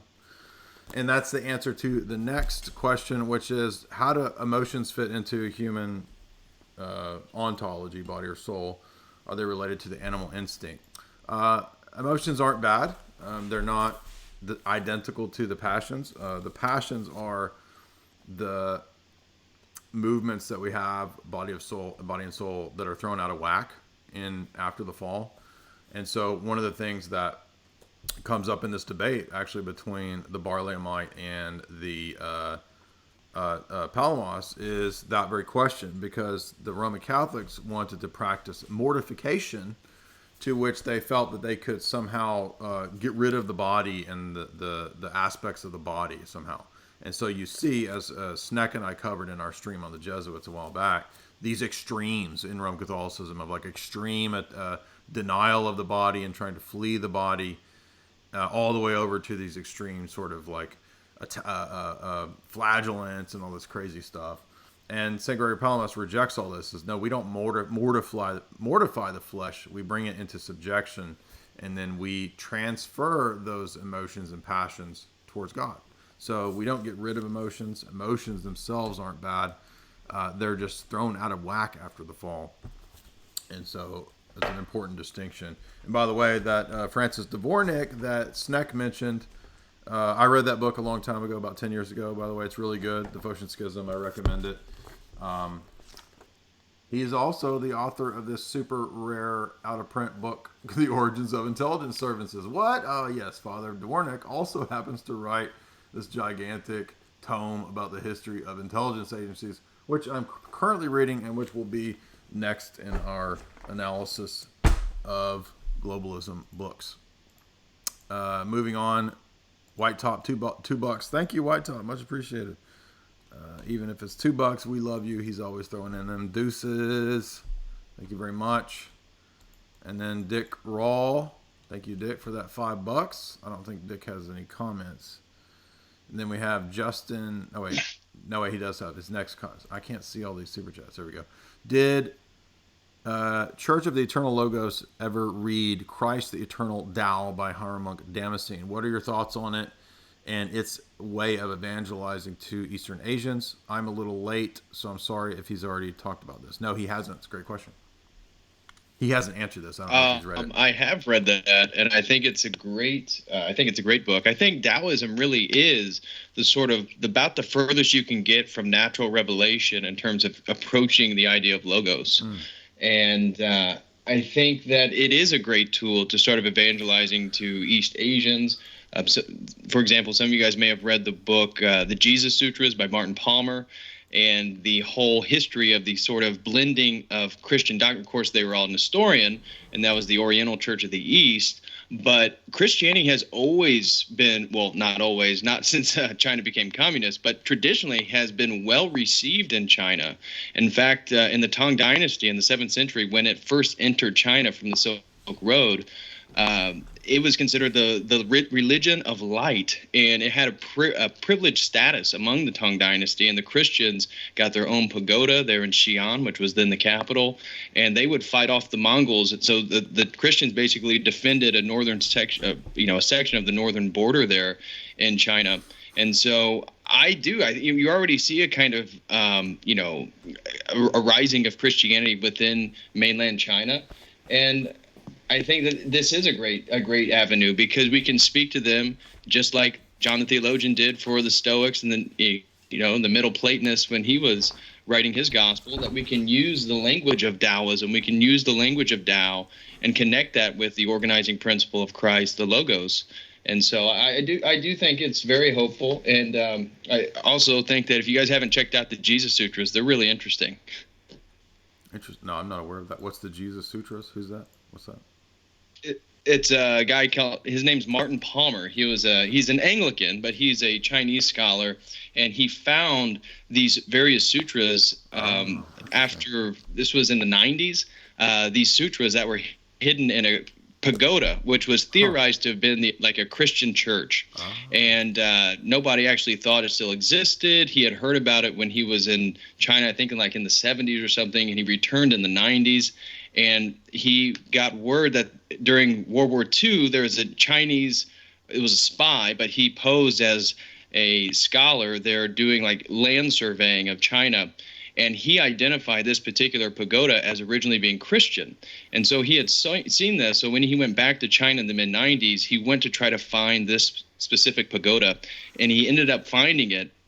And then they ended up letting him eventually get inside of it a few years later. And inside was all this Christian art, references to Christ, statues of Jesus, and all this stuff. And inside were these sutras that were blending Taoist thought and Buddhist thought. So, for example, Christianity was really growing in Tibet in the 7th century, 8th century, and the Buddhists wanted to take over, so they actually started to kill and force the Christians out of Tibet to convert the Bon people, which is the tribal religion there in Tibet, to Buddhism. Mm-hmm. So Tibetan Buddhism is a tantric form of Buddhism. Vajrayana is a unique form of Buddhism. It's very tantric. It's magical. This is why, in Indiana Jones, they're going to Tibet, the Nazis, because their backward moving swastika they're getting from Tibetan forms of Buddhism, right? So the book's really interesting because it talks about this history of Christianity, Oriental Christianity. So again, we're going to disagree with the theology there, but Christianity was like wildfire in China. Right. Yeah, no, there is a valid way to do comparative religion, and I think that books like that do that accurately. Let's see, Justin HS. Will you ever get Roosh on? I think that's likely. I think we've had a few conversations about theology and worldviews, and I mailed him my books, so he might be interested in that. We'll have to see. Emmett, by the way, so ML had another comment, which is true, yes. So he says the Orthodox Study Bible gives us a hint at the difference between aspiration and being begotten. Seth is begotten from Adam, who's unbegotten, and Eve is from Adam, but not begotten. You could make an analogy, but the problem is that any of the created analogies aren't exactly applicable to ontological Trinity in terms of hypostatic origin, and that's the point there. So maybe in a loose analogical way you could say that, and there are some analogies that can apply, but exactly what the distinction of the words themselves mean, the fathers are pretty consistent that we don't know. But I will say that, yeah, you could also perhaps say something like, well, could we learn something about the distinctions in the persons by the fact that the Son becomes incarnate and the Spirit doesn't and the Father doesn't? Yeah, in a way, but it's a very apophatic kind of thing. Like, we know the Son because the Son comes to us and reveals himself to us, and the Spirit didn't become incarnate, and the Father didn't become. But that doesn't tell us a whole lot about the Father or the Spirit, right? Just because they didn't become incarnate and the Son did become incarnate. It tells us about Jesus because Jesus tells us about himself. But I think that if you look at the way the Fathers speak of the triadic model of the movement from the Father through the Son and in the Spirit, the way that we are brought into Christ and into the life of the Trinity is the Spirit leads us to Christ, who leads us to the Father. So the Holy Spirit is who works in us to bring us to Christ. Christ is the revelation of the unbegotten Father. He's the icon of the Father. So I think that in a way you could say that helps us to distinguish the persons in terms of the incarnation, but we have to be very careful about not reading economic things, truths about the economy, into the hypostatic origins, because that's a source of many heresies and a constant critique of the Orthodox Fathers against Roman Catholicism. Let's see. I don't see any more. So this has been a great talk. Thank you, Church of the Eternal Logos. Everybody subscribe to him. He's got Jay, a lot. can I say one thing? Absolutely. Say whatever you want. I wanted to recommend you to do something. Not that you should, but just a suggestion. Sure. Have you watched The Chosen? I saw you did a video, but I haven't seen that yet. What is that? Yes, so there's this app. It's got over like 6 million downloads. It's really like wildfire right now. People, and I found out from my Antiochian parish, one of the deacons told me to download it. But if you, I know you do film analysis and stuff, but they have these episodes. They have 8 episodes the first season. I would be fascinated, and I think it'd be really helpful for a lot of people. It'd definitely be helpful for me if you did orthodox critiques of those episodes, because they're produced really high quality. Okay. But it'd be interesting. For example, one of our brothers, the handle on YouTube is OK, but he highlighted that for me today that the Orthodox understanding was that Mary Magdalene, though she was possessed of the 7 demons, it was not from fornication or prostitution, and I was under the impression it was. And but it would be fascinating if you did an Orthodox critique of each episode, and because they're just really well done, and I think people find them really interesting. They're really hot right now amongst Christians. That's a great idea. I thought the text does say that she had 7 demons. That's what I believe. She had 7 demons. I was told at the parish that the 7 demons were from fornication. However, our brother sent me an article, and from the Orthodox understanding, that doesn't say how she came about those 7 demons. Well, but the show suggests that she was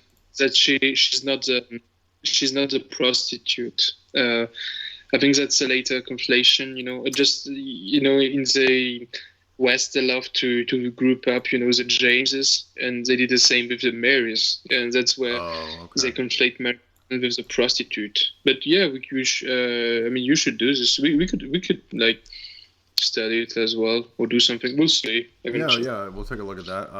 I didn't know what it was. So it's an app that's like a movie? Dude, it basically the quality is like Game of Thrones. That's what you guys got to at least check it out. The video production is incredible. Right. And what it is it's not following like Jesus around per se, but it's called The Chosen. And what it's trying to do is show how each disciple of Christ, their transformation, what they were before, their encounter with Christ, and then their transformation after. And then throughout each episode, it's depicting biblical narratives. So it's really, really interesting, and I've been sharing it with people because once I saw the first episode, I binge watched it, and so now it's all for free. So whether you're Apple or Android, you just go to your app store, put in The Chosen, you can download it totally for free. It's all 8 episodes, and they're right now raising money for the 2nd season. So they got an okay for the 2nd season, and they're going to do 8 more episodes, and their goal is to do 7 to 8 episodes. Seasons, not episodes. I'm sorry, 7 to 8 seasons. They're raising money for their 2nd season, and so all the Gospels, all the different narratives are going to be compressed in a really high production video to spread around the world. And which in my video I said is good for an illiterate world right now, where people don't have enough attention to actually read. Yeah. I don't. We had a good talk about this in the Discord. Snek and I did. Sometimes these Jesus movies, I don't know about The Chosen, but they kind of can lean a little Nestorian at times, which is a little dangerous. My inclination is not to necessarily dislike all Jesus movies, but that one, the Gospel of John with Desmond from Lost. I always think Right. I think it's not a bad movie. It's pretty well produced, and it's the entire Gospel of John.